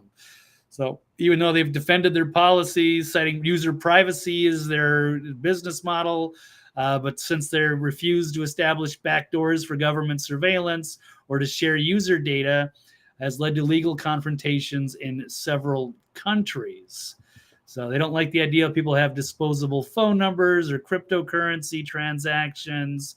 It could have an anonymity for criminal operations, but there's also, a lot of good people that are using it. And a lot of people say, Brian, like censored on Facebook or YouTube or TikTok or many other different platforms, and we're having trouble communicating, or we don't feel like our messages are safe, our emails are safe, so people want an alternative. And that's where Signal and Telegram came in. That was their business model. They could do stuff, but of course the government doesn't like that, and now they're going to shut it all down. There's also this mystery blonde here. She was traveling with a Telegram boss. Maybe his girlfriend has vanished. So we're not quite sure if she was, if she's being held somewhere against her will to rat on everybody, or if she was a spy all along. I'm not sure, but this is another interesting twist. Spy all along, maybe. Okay, it's a possibility. She's cute, but maybe not. She's a 24-year-old crypto coach, and she's had to try to go around some of these rules put out by these governments as well. And so, yeah, she's it's hard to say. So where is Julie Vavavlova? She's a gamer and a crypto enthusiast. She talked about when Russia went under sanctions. Glad she had smart friends that could do crypto. We had the same thing with in Canada when with the Canadian trucker rally. And the government was shutting down people's bank accounts so they couldn't donate. So they were using Bitcoin to get around that. And that's also very frustrating for them. So they want to control everything. They're losing their grip on reality, and they have to shut these things down. Otherwise, they might get shut down by we the people. Anyway, so yes, here's Chris Pavlovsky. He says he's just safely departed from Europe. He's from Rumble, CEO. They've crossed the line, the government's France, by arresting Telegram's CEO, reportedly for not censoring speech. And Elon Musk also championing speech, even though a lot of us bitch about the shadow banning and all of that. But at least we're trying over there. We have a fighting chance, and things have gotten significantly better, whereas Meta seems to be a lost cause, although it seems that Zuckerberg seems to be, being very critical or trying to play both sides as well.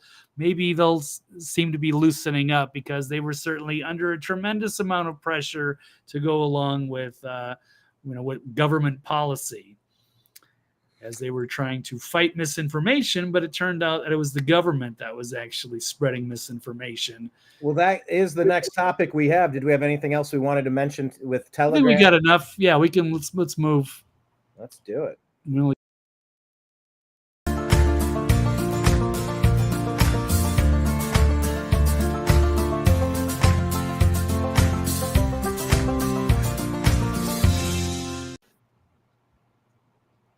All right. Maybe take this one off the screen here. Blake, agree or disagree that the government, not Meta, is to blame for the censorship? Government, not Meta, to blame.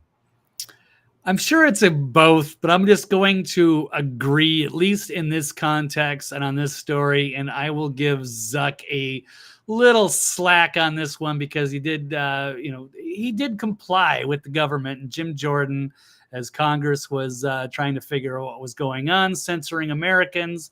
And he claims he regrets censoring Americans under pressure from Biden and Harris administration.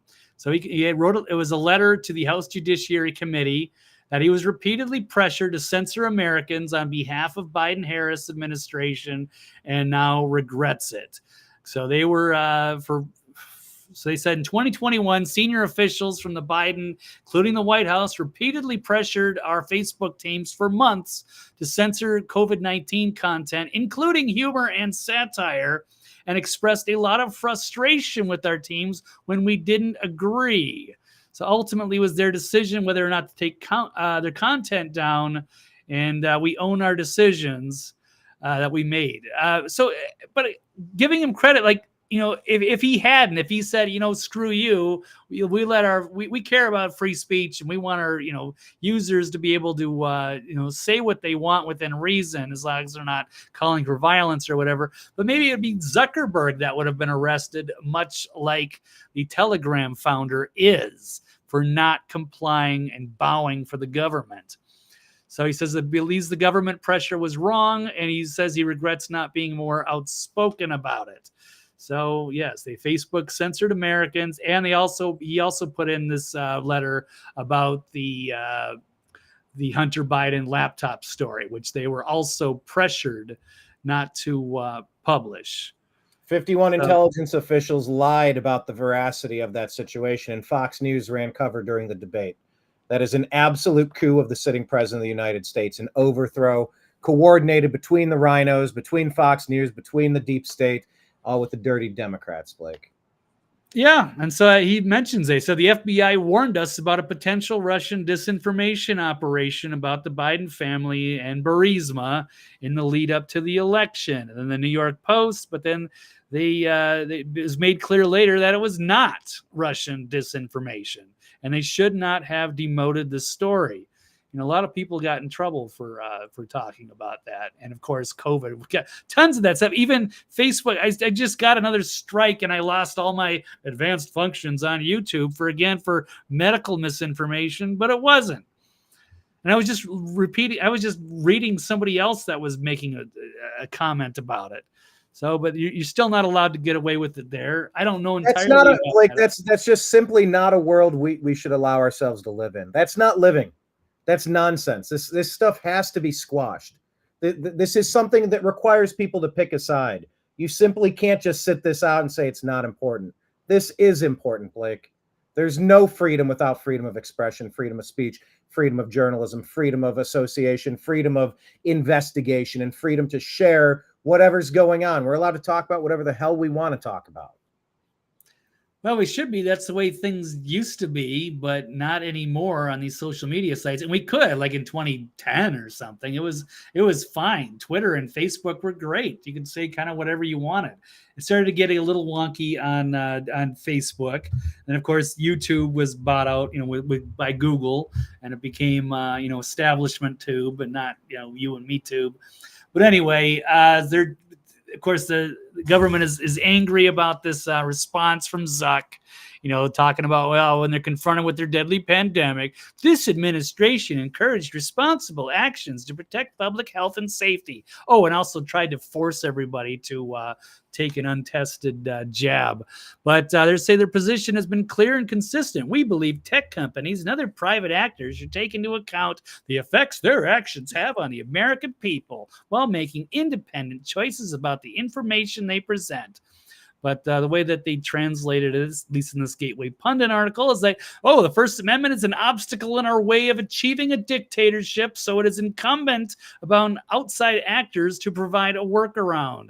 Shame on Zuckerberg for blurting out our sinister scheme for the world to hear. And it's exactly the same thing that, Matt Taibbi and Michael Schellenberg have pointed out with the Twitter files on Twitter. They also had feds infiltrating those companies to control information. And the guys of people are spreading misinformation, but it was the government spreading misinformation because they were embarrassed by their policies and they wanted to shut it all down. It's disgusting. It really is. And the question is Zuck coming out?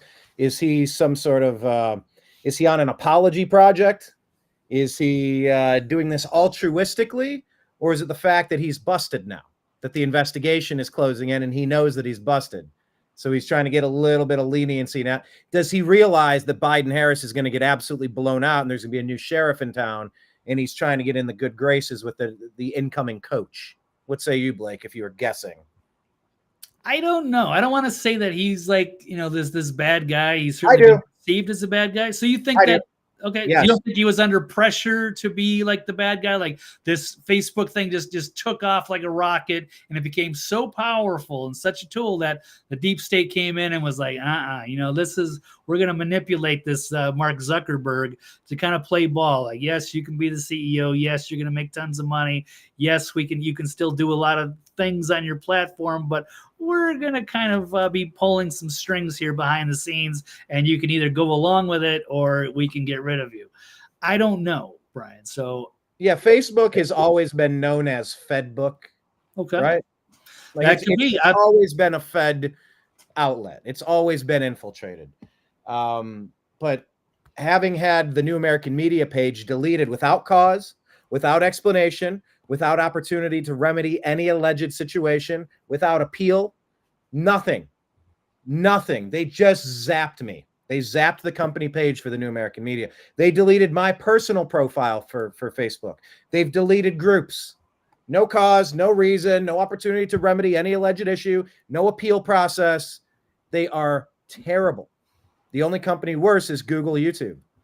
And Google YouTube is worse, who demonetized the New American Media, who's been deleting content, who's been adding random strikes from years ago, just trying to find a reason to shut people up because we're covering the wrong stories. The reason the New American Media exists is because we're covering stories that are underreported.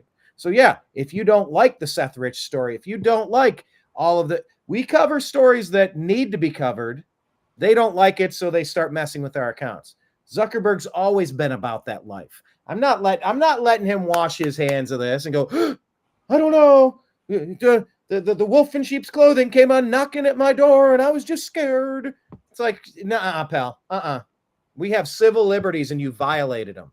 If civil liberties are a great big deal because of your skin color or the genitalia between your legs, it should also be just as abhorrent a violation of a civil liberty abuse from the violation of our First Amendment rights to expression and media, journalism, and free gathering opportunities online.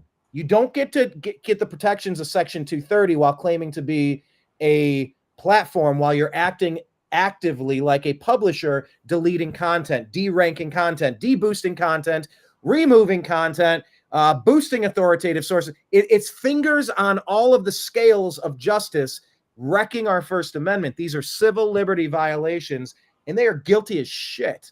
So no, Blake, I don't give him any benefit of the doubt, but you're just saying to understand your opinion, he was probably under immense pressure and there wasn't anything else he could have done.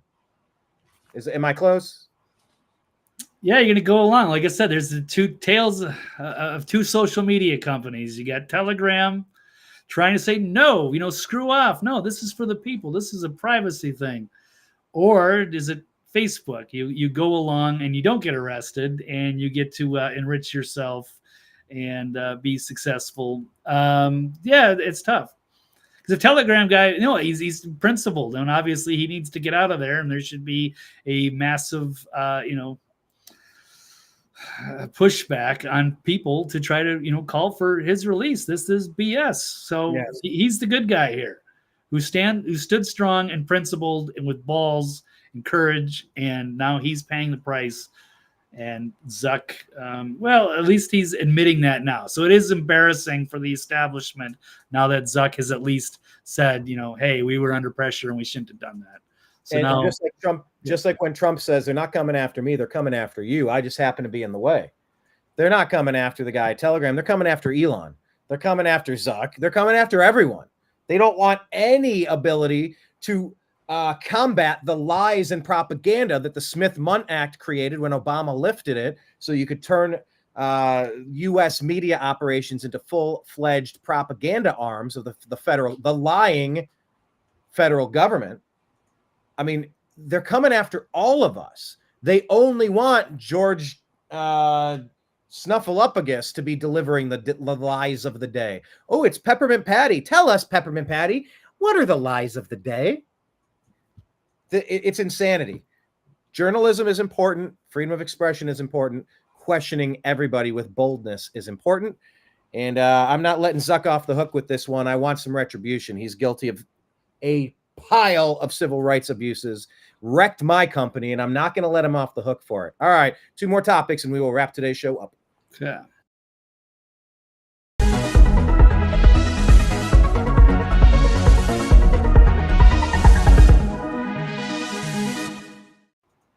Let's go with this one first. Blake, agree or disagree that the Foo Fighters owe Donald Trump's campaign an apology? Agree or disagree? Foo Fighters owe, let's say, all of us an apology after their bloviating and let me be clear. Let me take the right. Whoa, wait a minute.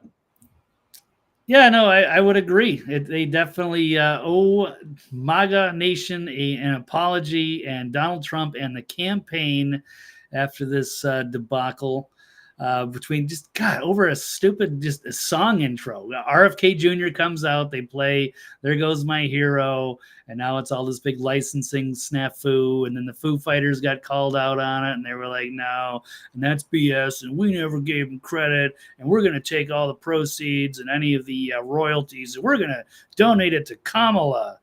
And then it turns out, oh, wait, Trump campaign did have actual rights to the Foo Fighters song. The band sold the rights to a song licensing agency, and now they've gone quiet. So instead of apologizing, now they're just going to pretend like it never happened, I suppose. So Trump campaign bought a license to play their song at a rally on Friday after they threatened to take appropriate actions. So anyway, that's where we go with that. Brian, we'll keep it quick, slightly lightning round here. I don't know if we want to answer some of these. Well, maybe we can answer a few of these last few comments here, but we'll knock out the last story.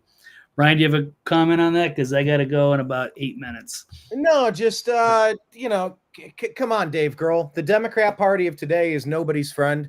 You cannot support them. Don't run cover for them. I don't care who you know in Hollywood, who promised you this, who warned you of that. Come on. We like you, Dave, but grow a spine here. The party of the people is the MAGA movement, the MAGA unity party, not these deep state Democrat demons. Push back on them, not us. I know they're tight with Tenacious D, and Kyle Gass made that joke about wishing, you have your birthday wish. What's your wish? He's like, I wish they didn't miss. Well, that's gross. Don't be gross. Come on, Dave Grohl. Like I don't want to have to throw you out with the bathwater, but we will, because we got no time for it. We got no patience left. It's a damn song. And you know what? If you can't recognize Bobby Kennedy being a hero for standing up against the deep state that killed his dad and his uncle, piss off, Dave. Piss off. Yeah, you just stay out of it completely. Just say, hey, they had the song, they played it. We're not taking an endorsement. We're not promoting, endorsing, or saying no. Just stay out of it. All right, let's talk about the FDA, sir. Agree or disagree that the FDA should lose funding after failing a fact check? Ooh. Yes, absolutely agree. So this is an interesting one from this is another RFK story. Let's see if I can pull this one up. Here we go. FDA fact check of RFK Jr. It backfires spectacularly. So the FDA has inadvertently confirmed a significant portion of its funding comes from pharmaceutical companies. So apparently this is a fact check on RFK, because he was claiming that about half of the FDA's budget comes from big pharma, which sounds bold and disgusting. So they came out to claim it, say the figure is not accurate. Just say, what, half our funding for the FDA comes from the big pharma? No, check. Well, it's only 47% of the FDA's total agency budget. Oh, that's insane. Blah. That is insane that they wanted to quibble over that 3%. Is that where it's technically accurate as a fact check, being busting an incorrect statement? Yeah, I mean, off by 3%. That is insane. Come on. Right. So it's alarming. So it sounds like a bold statement, and it is. And if you had said that, I would have been like, oh, I don't know. That doesn't sound like that much, but maybe it is. And now that's as it turns out. How is how are we supposed to trust these agencies when they're basically getting bribed and half of their budget is coming from big pharma who wants to push their drugs on the American people? So it's definitely corruption, compromised, and that should absolutely be cut out of the equation. This is that's like actual fascism. That's the government and corporations merging together here in ways that it should not. The FDA should be regulating everything out of big pharma, not taking bribes, which that basically is. Prove me wrong. I would love Bobby Kennedy in the role to oversee this stuff and correct this stuff. This is not okay. This is not right. And there need to be repercussions when people lie, especially regarding our health matters, Blake. Yeah, absolutely. So it's great. So maybe we can put RFK in charge of the FDA and in charge of the CIA, and to make some other kind of department. I don't know, but yeah, it was a hilarious fact check backfiring. So I don't know, Brian. Do we have any more? Or we have some comments here? Yeah, pull up whichever comment. I think we're getting trolled by a couple of them. I'm not sure here. I like addressing last comments, few minutes. Yeah. All right. Biden should be forced to continue running for president after saying. But did you see what that was in reference to, though? Yes, Trump was found guilty of felonies by a corrupt judge, and they had to turn those into felonies. It was just some petty business expenses. So they really made a. Let me say this, Blake. It was in reference to this, that Michigan and Wisconsin are forcing RFK to stay on the ballot, and shouldn't they keep Biden on the ballot with that logic? Okay. Well, yeah. So he's trying to take himself off the battleground states so that people won't vote for him there, because every vote from him takes a vote away from Trump potentially. So he's removing his name from the battleground states, but the Democrats would like to keep him on there, of course, so that some people may throw away their votes. But if people really care about getting RFK in, you have to vote for Trump because he's got no chance. So. What else do we have? Kenneth tells me to wake up, Blake. I think that's in reference to the Facebook. So yes, Zuckerberg is the tyrant. But let's see, what else do we have? ST. So Trump isn't to blame for these $7 trillion. Is Trump to blame for these $7 trillion in debt? Is that all him? Isn't that Congress that passes the budget? Or is it all Trump's fault that it's $7 trillion? That's 100% that Trump did, but a business owner that could have their entire.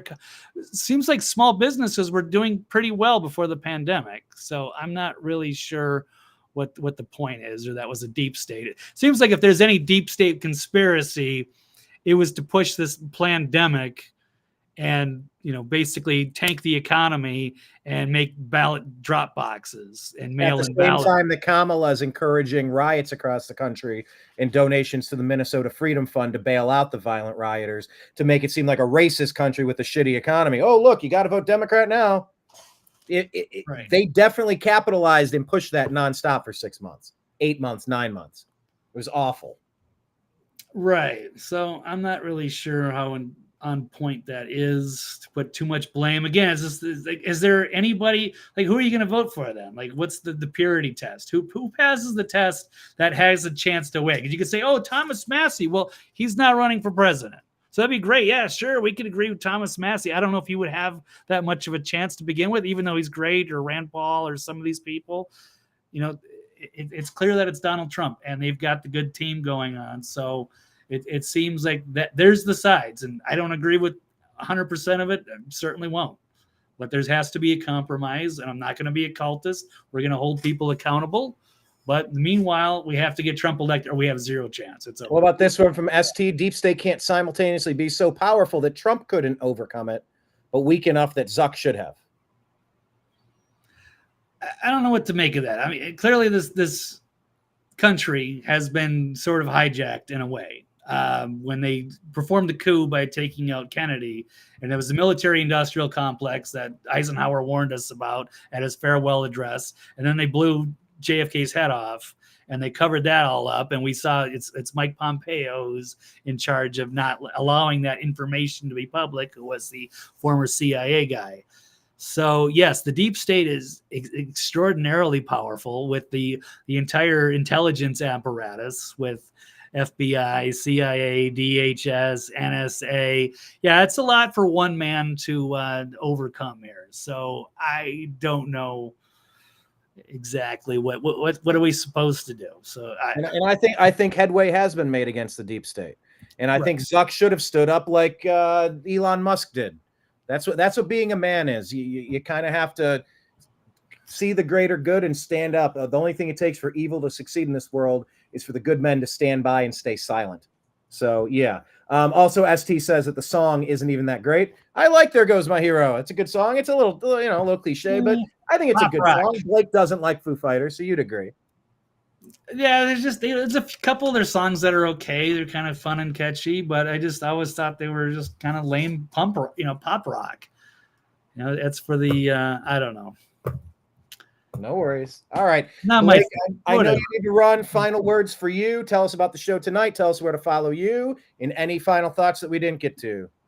I think we covered enough. It's great to be back. Yes, you can follow me at TV's Blake Walley on Twitter X, and I will got to get the archive ready because I've been out of town, so I've got to get the website caught up with the latest. But I should have most of that up. And then, of course, yes, there's going to be a second show tonight with Mike Barra, Dr. Brooks Agnew, yes, and Steve Doran, the Trail Boss, and myself, Toxically Masculine Tuesday. So you can find that on my Twitter page, or Mike Barra. It's also on Rumble and YouTube and a few other spots. So that's it. That's all I got. Thank you very much, everybody. And Brian, been delightful, and we'll catch you Thursday. Absolutely. To be continued. Thank you, Blake. See you soon. You. All right. There goes everybody. TV's Blake Walley. Follow him on X at TV's Blake Walley. And if you'd like to donate to independent media to help Blake finance some of the costs incurred from going out to Washington, D.C., or to Milwaukee, or to Chicago, look, it adds up real fast. There's lots of thousands of real dollars that are spent on the road. If you're on Cash App, he's at $ Blake W99. That's on screen right there. $ Blake W99. Of course, we're going to ask that you find the Rumble account for the New American Media, hit subscribe, like, and hit hearts on whatever you're watching on right now. Hit like, hit hearts, hit subscribe, hit the notification bell. Type a comment if you haven't typed a comment. Even if your comment is type a comment. How many people can right now type a comment? That would be great. But yes, please get linked up with the New American Media Rumble account. Get the Agree to Disagree podcast on Spotify. Follow the New American Media on X at American_media_. That's at American_media_. Also, we are on YouTube. That is one of our main accounts, even though they're less of a company that I want to do business with these days. They are still out there doing what they do. YouTube.com/@the-new-American-media. 1,500 plus videos, 13 years of content. Please check that one out. We have a private Facebook group, TNAM's The Agree to Disagree Show. And you can search in groups for TNAM and find anything that says TNAM humor, TNAM food and drink, TNAM preparedness, TNAM grow something. We have the Unhappy Hour Sports Show. That's a sports show where we cover all that stuff. Football season starting. All sorts of interesting groups under TNAM. So there's that. Also, if you'd like to contribute to the New American Media, you can. Oh, wow, that went to 1% and that stopped working. Look at that. Okay. Okay, that's at 1%. Interesting. If you would like to contribute to the New American Media to help us cover some of the expenses for all of these trips and excursions and the overhead of running a media company, patreon.com/the-new-American-media. You can find us there. Sign up for $5 a month, $15 a month, $100 a month, $1,000 a month. Man, it all helps. It really helps. Just kind of sign up. You're like, hey, per year, I could throw these guys a little bit of assistance each year, why not? We'll go ahead and do that.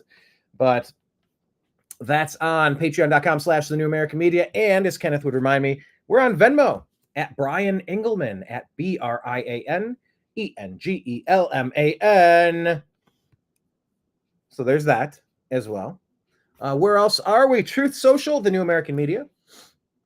Instagram, The New American Media. Odyssey, that's our backup to YouTube, The New American Media. Link up with us in all of those places, please. We would greatly appreciate it.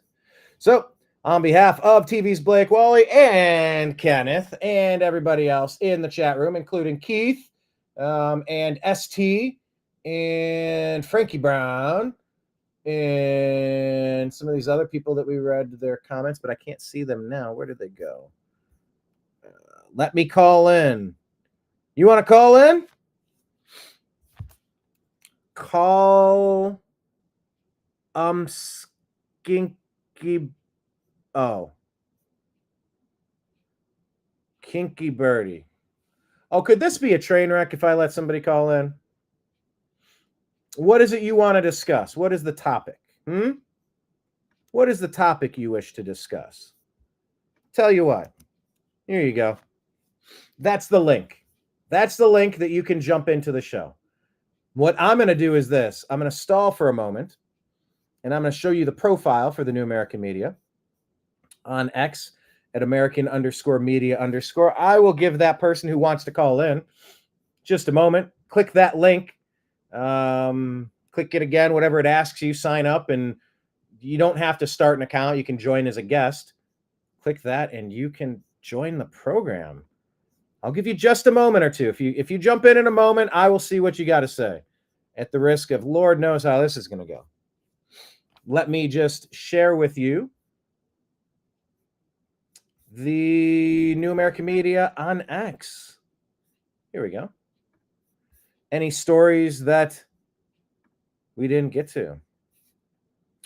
Right here, this is George Bahisi tweets saying this illegal migrant in New York City just admitted on video that Democrat officials told him he could vote in the upcoming election. He also said the immigration office gave him a state ID, which he thinks he can show to vote. He said he'll vote for Kamala over Trump because her policies are good for illegals.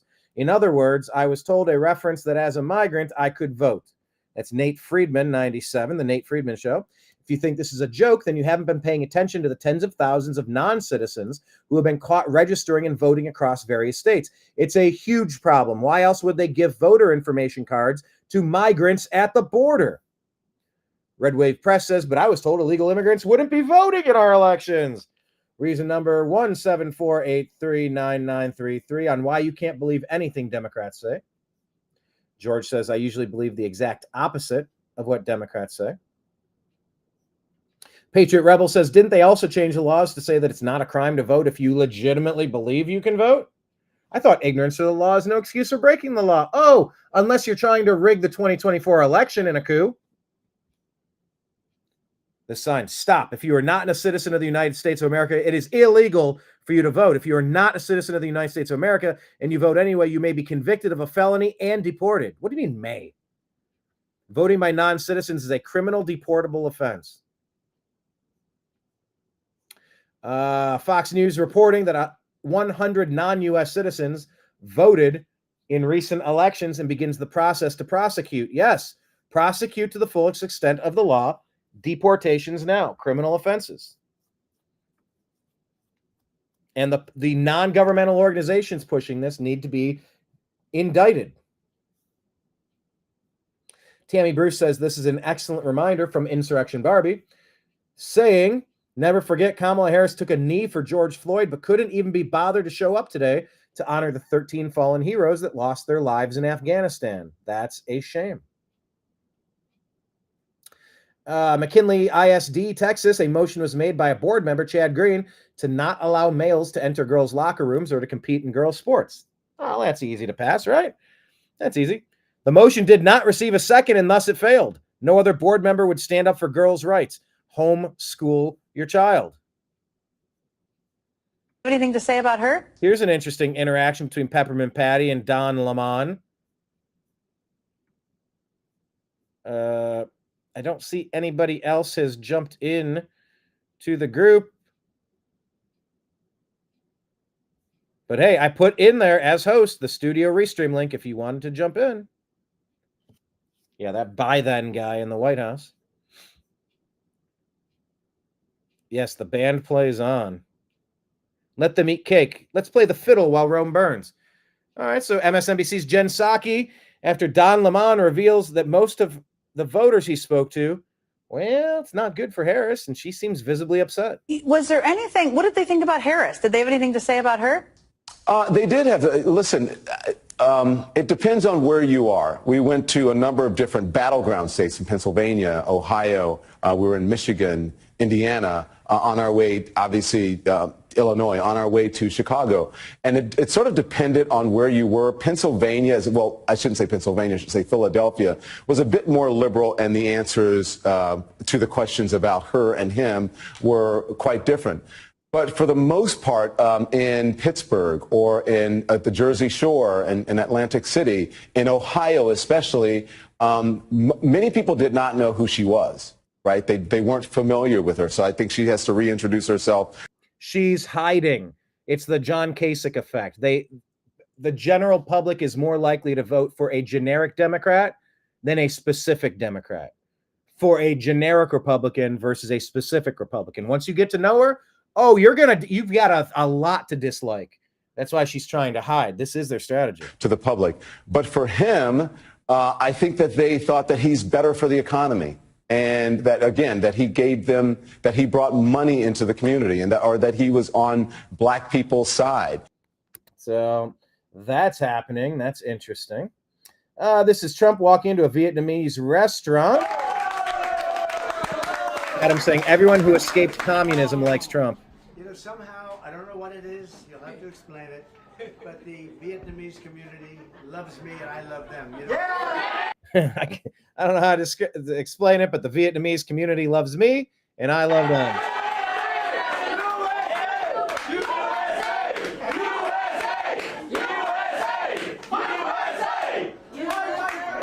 It's been very special. In Florida, we go down, we have large groups of people. So, yeah, everyone who escaped communism likes Trump, according to Scott Adams. That's a pretty fair thing to say, I think. Pretty good thing to say. Hey, your clock is running out. You said let me call in on Kick. Are you watching on Kick? Because if you're watching on Kick, I just put the link in. You can click it and join the show. Otherwise, we're going to do rapid fire, wrap this up. Kyle Becker saying that DNC is suing Georgia Election Board over voter integrity laws, ensuring that ballot counts match the votes. If there was ever any doubt the DNC strongly opposes election integrity laws, the political party allayed any doubts on Monday by filing a lawsuit against the Georgia State Election Board for voting in favor of common sense election reforms. The DNC opposes election boards that are empowered to hunt for purported election irregularities of any kind, which potentially delays election certification, according to the lawsuit. Furthermore, the DNC openly states that as a remedy, that elections workers must count ballots even if they believe they are clearly fraudulent. This mandatory language governs even where actual voter error fraud is discovered. In that event, the superintendent shall compute and certify the votes justly, regardless of any fraudulent or erroneous returns presented to him or her. That is insanity. That is nuts. No, you don't verify fraud. The DNC's lawsuit was filed in state court by the Democratic National Committee, local officials, and the Democratic Party of Georgia, with support from VP Kamala Harris's presidential campaign. Oh, Harris is behind it. Oh, Harris is trying to rig the election, apparently. You don't want accurate votes, you just want fraudulent votes? Huh. Why would you be in favor of fraudulent votes? I mean, if you took a piece of notebook paper out of a notebook, and you wrote 2 tickets to today's game, you don't get to walk into the football stadium.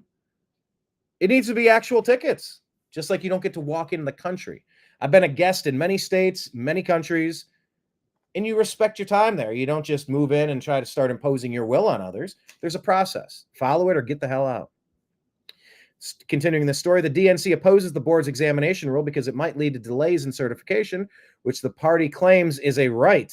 The legal challenge follows the state election board's recent 3-2 vote to empower election officials to conduct a reasonable inquiry before certification. It also requires that county election officials receive all election-related documentation before certification. Lawsuit claims that judges, the same judges that denied numerous plaintiffs standing in the 2020 election, and the Secretary of State, in this case, Brad Raffensperger, are the appropriate arbiters over election results. Well, that's not good. No. How could you possibly declare that someone doesn't have standing? Everybody has standing in a national presidential election. We're all participants in it if we're citizens. And if you ain't a citizen, you can get to stepping. This is for us only. Ladies' locker rooms are for the ladies only. Get to stepping. Anyway, wrapping up, the Georgia Election Board also requires that there be hand count of ballots so that vote tabulators cannot misrepresent the total votes cast at the polling location. That is fantastic. Now, Pennsylvania officials are saying that the final results of the presidential race might not be ready on election night. Yes, they will. Yes, they will, or we're not going to believe it. Yes, they will, or we need to throw it out. Yes, they will, or lawsuits are going to be filed. Yes, they effing will. You're not doing this again. You're not stealing another election. Levi says, it blows my mind that one party can literally fight to make elections less secure and more vague, and nobody even bats an eye. We're supposed to be the best country in world history, and we can't even have fair and accurate elections? Alex here says that he's walking it back as gently as he can regarding Zuckerberg, founder of Meta, admitting he regrets working with the Biden-Harris administration. They are all complicit in the biggest medically cloaked genocide in history, says Alex. How dare you shut us up for speaking accurate facts? And by the way, we can speak inaccurate facts if we want. We're trying to understand a global pandemic. We're trying to understand in an election unlike any that we've ever seen, where 6 of the last swing states with President Trump up hundreds of thousands of votes each, they all magically pause before giving Trump the blowout that he was on course to have. And then they all magically find just enough votes to win over the coming hours and coming days, coming weeks. We're not doing that again. We're not letting that happen. We're allowed to talk about that. We always have been allowed to talk about that. Screw you, Zuckerberg. All right. Well, Doctor, I strongly agree that we need. They have music over top of it, and I don't want a copyright strike because the copyright people are stupid. Kamala is trying to back out of debates, and so Trump releases this and says Kamala and her handlers are trying to make it sound like I am the incumbent president so that they can blame me for the failure of the past 4 years. No, it was their failure. It is one of the worst presidencies in history, and she is definitely the worst vice president. Mike Lee says, in any event, if illegal votes from non-citizens push Democrats over the top in this election, they'll nuke the filibuster next year and pass the legislation that strips states of their authority over elections anyway. Now is the time to stand and fight this, not later. Elon agrees. This one is weird that the Trump shooter's parents called police hours before the assassination attempt. DC Drano said, remember what we learned when we learned that the parents of the Trump shooter reported their son missing on J13? He was a full-grown adult that was gone for a few hours on a weekend afternoon. Why report him missing? The only logical reason is that they knew something about his plans. Maybe this is why the father is now lawyering up. This slob over here from the Daily Mail, father of Trump shooter Thomas hires a powerhouse criminal lawyer as the FBI intensifies investigation into his role in his son's assassination attempt. Isn't that interesting? Not hearing many people reporting that. By the way, this is just a reminder that these doctors, like Dr. Stella Emanuel, she was barred from speaking, deleted, erased, demonetized, demonized, vilified. She says, I was so angry that day. People were dying and we knew COVID-19 was treatable and preventable. 4 years later, we've been vindicated and I am still here providing care for the American people. Shame on Zuckerberg, shame on Google, YouTube for censoring our right to openly discuss an unknown medical situation. Of course, we're going to be figuring things out. Of course, we're going to think things that are correct that turn out to be incorrect. Of course, we're going to think things are incorrect that turn out to be correct. You have no right to shut us up. You have no right to censor our speech. You have no right to demonetize our content. You have no right to silence us under the United States First Amendment. X, Twitter, YouTube, Google, Facebook, Instagram, Meta, you have no right. You have no right. Greg Price reporting that you can't make this up. Michigan Secretary of State Jocelyn Benson denied RFK's request to remove his name from the ballot. So RFK is like, hey, Michigan Secretary of State Jocelyn Benson, I am withdrawing from the ballot, so please remove my name. And she's like, no, she denied. Huh? But this same person just attempted to remove Cornel West from the ballot and lost a court case that she's now appealing. Give me a break. Well, here's President Trump's talking, and an NBC reporter is there in front of a live audience. I think we're going to do a great job. Who are you with? NBC, but the pool. NBC? Oh my God. NBC fake news. Fake news. Tell me, have you done a story on Afghanistan today? Have you done that story, NBC? You know, the press never talks about Afghanistan, the most embarrassing moment in history. No, but have you done the story? Today is the 3rd anniversary of Afghanistan. Do you know that? Yep. One more question. No. Do you know that? That's she doesn't want to take that. Okay, ready? Today is the 3rd anniversary. I just left Arlington National Cemetery. Do you know that? Yep. We buried people. We honored people in Arlington, and the press doesn't even cover it because they're fake news, and they should be ashamed of themselves. And this might be the number one thing President Trump has done during his 8 years, as he said during a recent interview, in government now. 8 years? It's been exposing the propaganda of the deep state lying legacy media. Fake news. They are not trusted by anybody with a room temperature IQ. You should be asking, not little trivia. NBC, I just want to thank you, everybody, very much. Don't worry, you'll never see that. You'll never see that on television. Saying you'll never see that on NBC. I mean, that's yeah. This one's interesting. Trump telling the story about when he trapped Adam Schiff and Nancy Pelosi during the perfect phone call that was coincidentally taped by military stenographers. Huh. By luck, the call was taped. When they saw the call was essentially recorded, well, here, let's just listen to Trump. I think he's going to be so much better in his second term. Change because, by luck, the phone call was taped, and it was a perfect call. And they had already started the impeachment process. And when crazy Nancy Pelosi saw the phone call, which was 2 great stenographers, military stenographers, every word was perfect, right? Very professional. Every word was exactly my conversation is. It was perfect. Congratulations. I actually said, if you find any corruption in your country, please report it to the Attorney General of the United States, which they have to do. You know, we had an agreement with them because Ukraine has been traditionally a very corrupt country.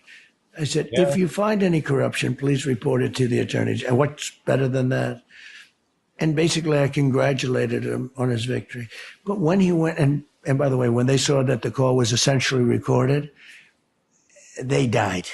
Mm-hmm. They said, how can Nancy Pelosi looked at this idiot Schiff and said, how can you get us to do this? You know, Shifty Schiff is the one that sort of led the charge. Where's the treason charges for that attempted coup? He made up all sorts of things. You know, many of them made up statements about the... That's not just politics trying to outmaneuver, out-campaign, outwork an opponent. That's criminality. Call, and it turned out to be totally wrong because... Treason. When they saw the taped call, the statements were total fraud. But because they're in that building, you're not allowed to sue them for fraud. Anyway, and I tell you, Zelensky was... It was 100% good. So I've said this before. So interesting part of history there for the people who are trying to make sense of the last 8 years, it's pretty important to get perspective and make sure you understand the people who were lying to you last time, because it's likely they'll be lying to you again. Yeah, Scott just saying they don't even try to hide it.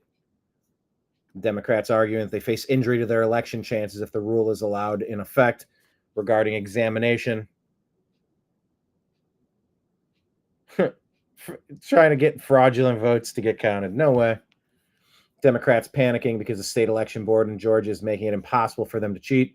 Expectation is that a corrupt judge in Fulton County may rule against the rule, but the higher courts of Georgia will swiftly uphold it. Their panic is palpable.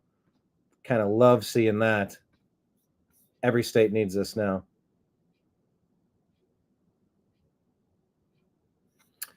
So Maggie, the election officer's teenage daughter in North Carolina.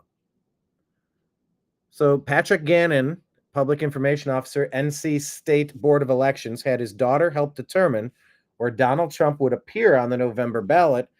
At least he is ahead of the write-in candidate. What? Randall, Terry, Stephen, who?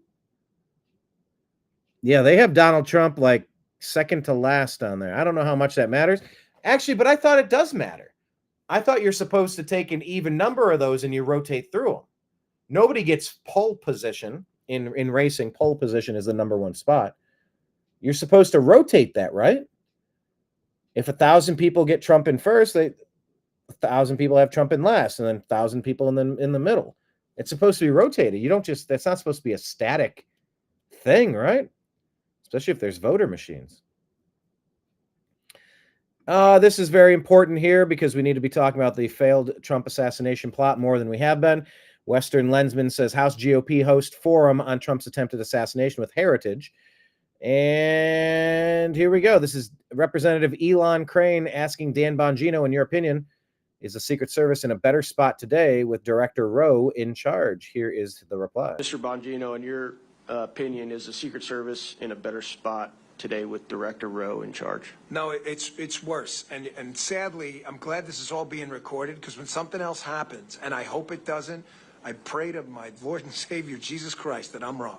That you play this and go, look, that guy was crazy. You think this is the last incident, you're out of your mind. We have seen these incidents over and over. We saw the Georgia grenade incident with President Bush. They overtook the magnetometers. The Secret Service leadership in charge now with the exact same people. Exact same. Can you imagine a C-suite at a company that makes widgets? We find out that there's a design defect. The widget explodes and kills 10 people, and the CTO gets a promotion to CEO. You understand that's what happened here, correct? These are the same people. Kim Cheadle, the director, wasn't even fired. She was allowed to resign. She'll go get some cushy job somewhere, and her deputy, who is one of the guys behind these stupid waste of time things like agents wearing red ties on the detail.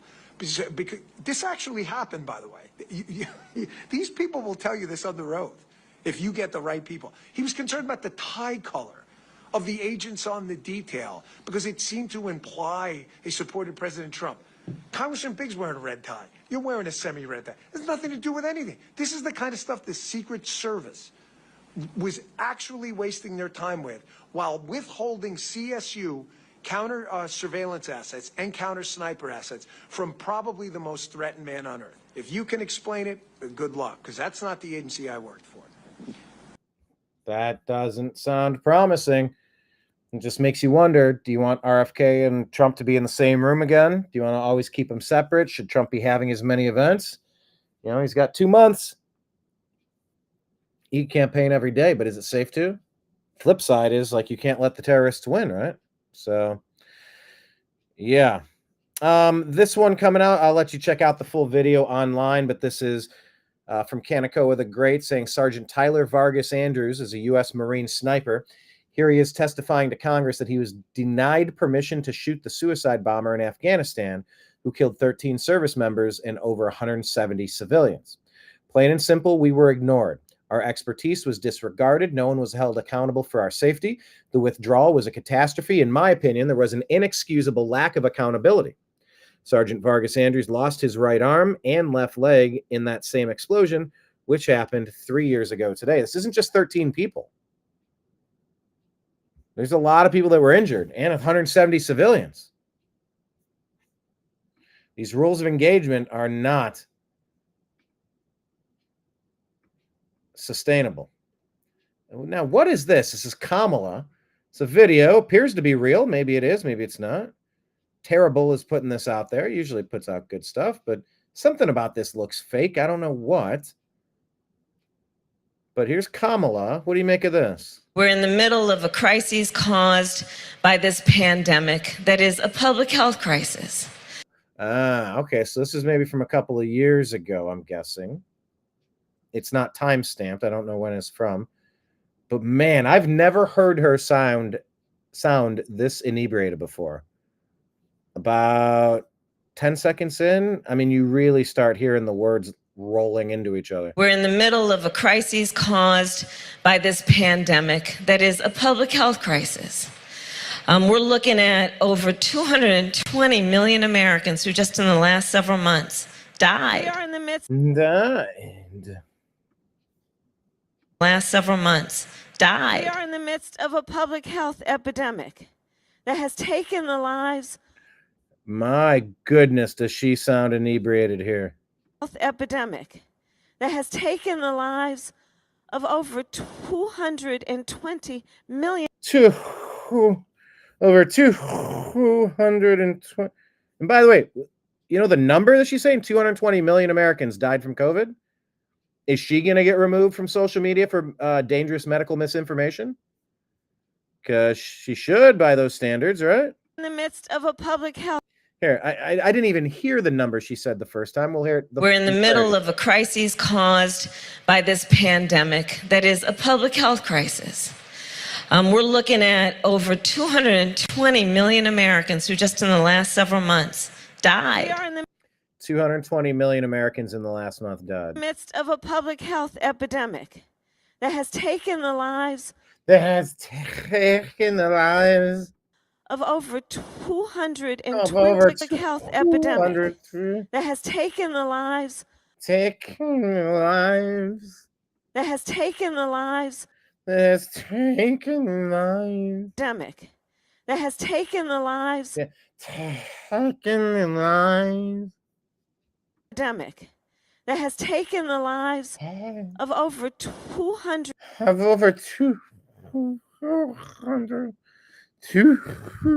That has taken the lives of over 220 million Americans in just the last several months. 220 million Americans taken in the last several months. So do with that what you will. Lowe's is cutting ties with a leftist activist group. Important to know. Kenneth is taking back his VPILF.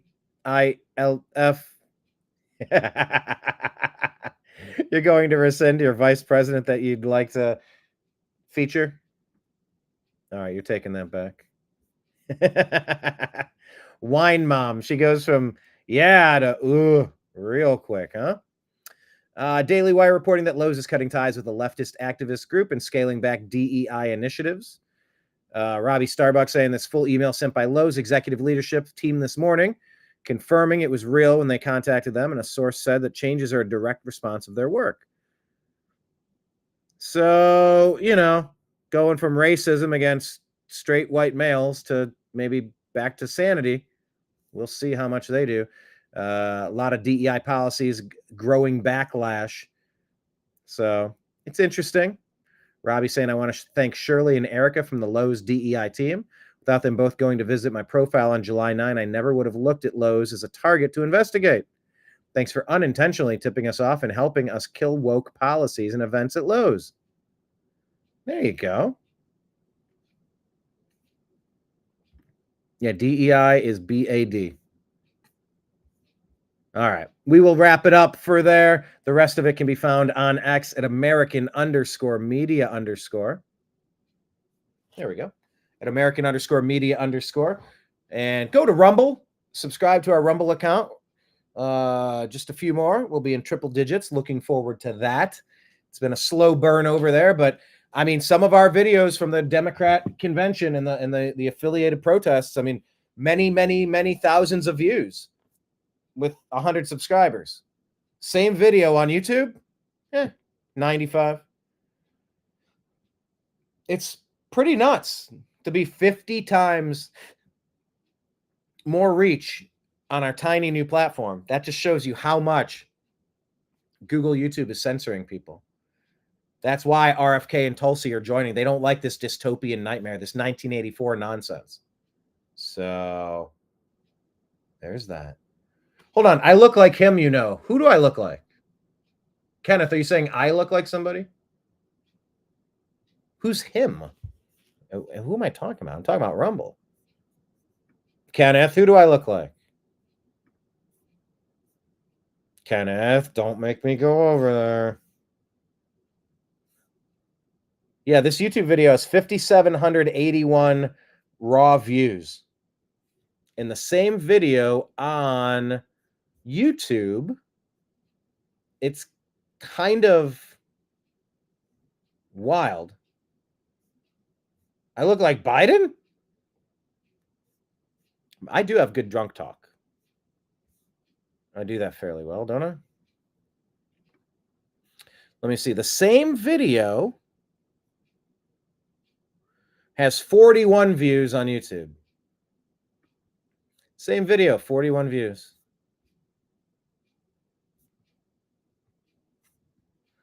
That's pretty wild. So it is imperative that you subscribe to our Rumble account. We are monetized over there, which is good. I think we're getting ready to set up subscriptions on X. Once again, we paid for the check mark. That's another $100 out the door. Hopefully we can start being monetized on that account soon. That would be great to get subscriptions on X. All right. That's the show for today. Special thanks to Blake Walley. Check him out on Toxically Masculine Tuesday. I will sign out for real this time. I did go through some of the other stories and give that person a chance to call in, but they did not, and that's fine. There's always like bonus round stories, things I wanted to talk about, those Georgia election laws and the rulings. They're trying to force Kennedy to stay on the ballot in Michigan. You know, these are important stories that we would have not ordinarily gotten to. So I really do gotten to. Yeah, I guess that works. But thank you for sticking around and link up with us in all the places, because each platform, the New American Media, shares different content each day. So I'm going to go now. Go get some sunlight, everybody. I appreciate you. I love you. And we'll talk to you again soon. Take care.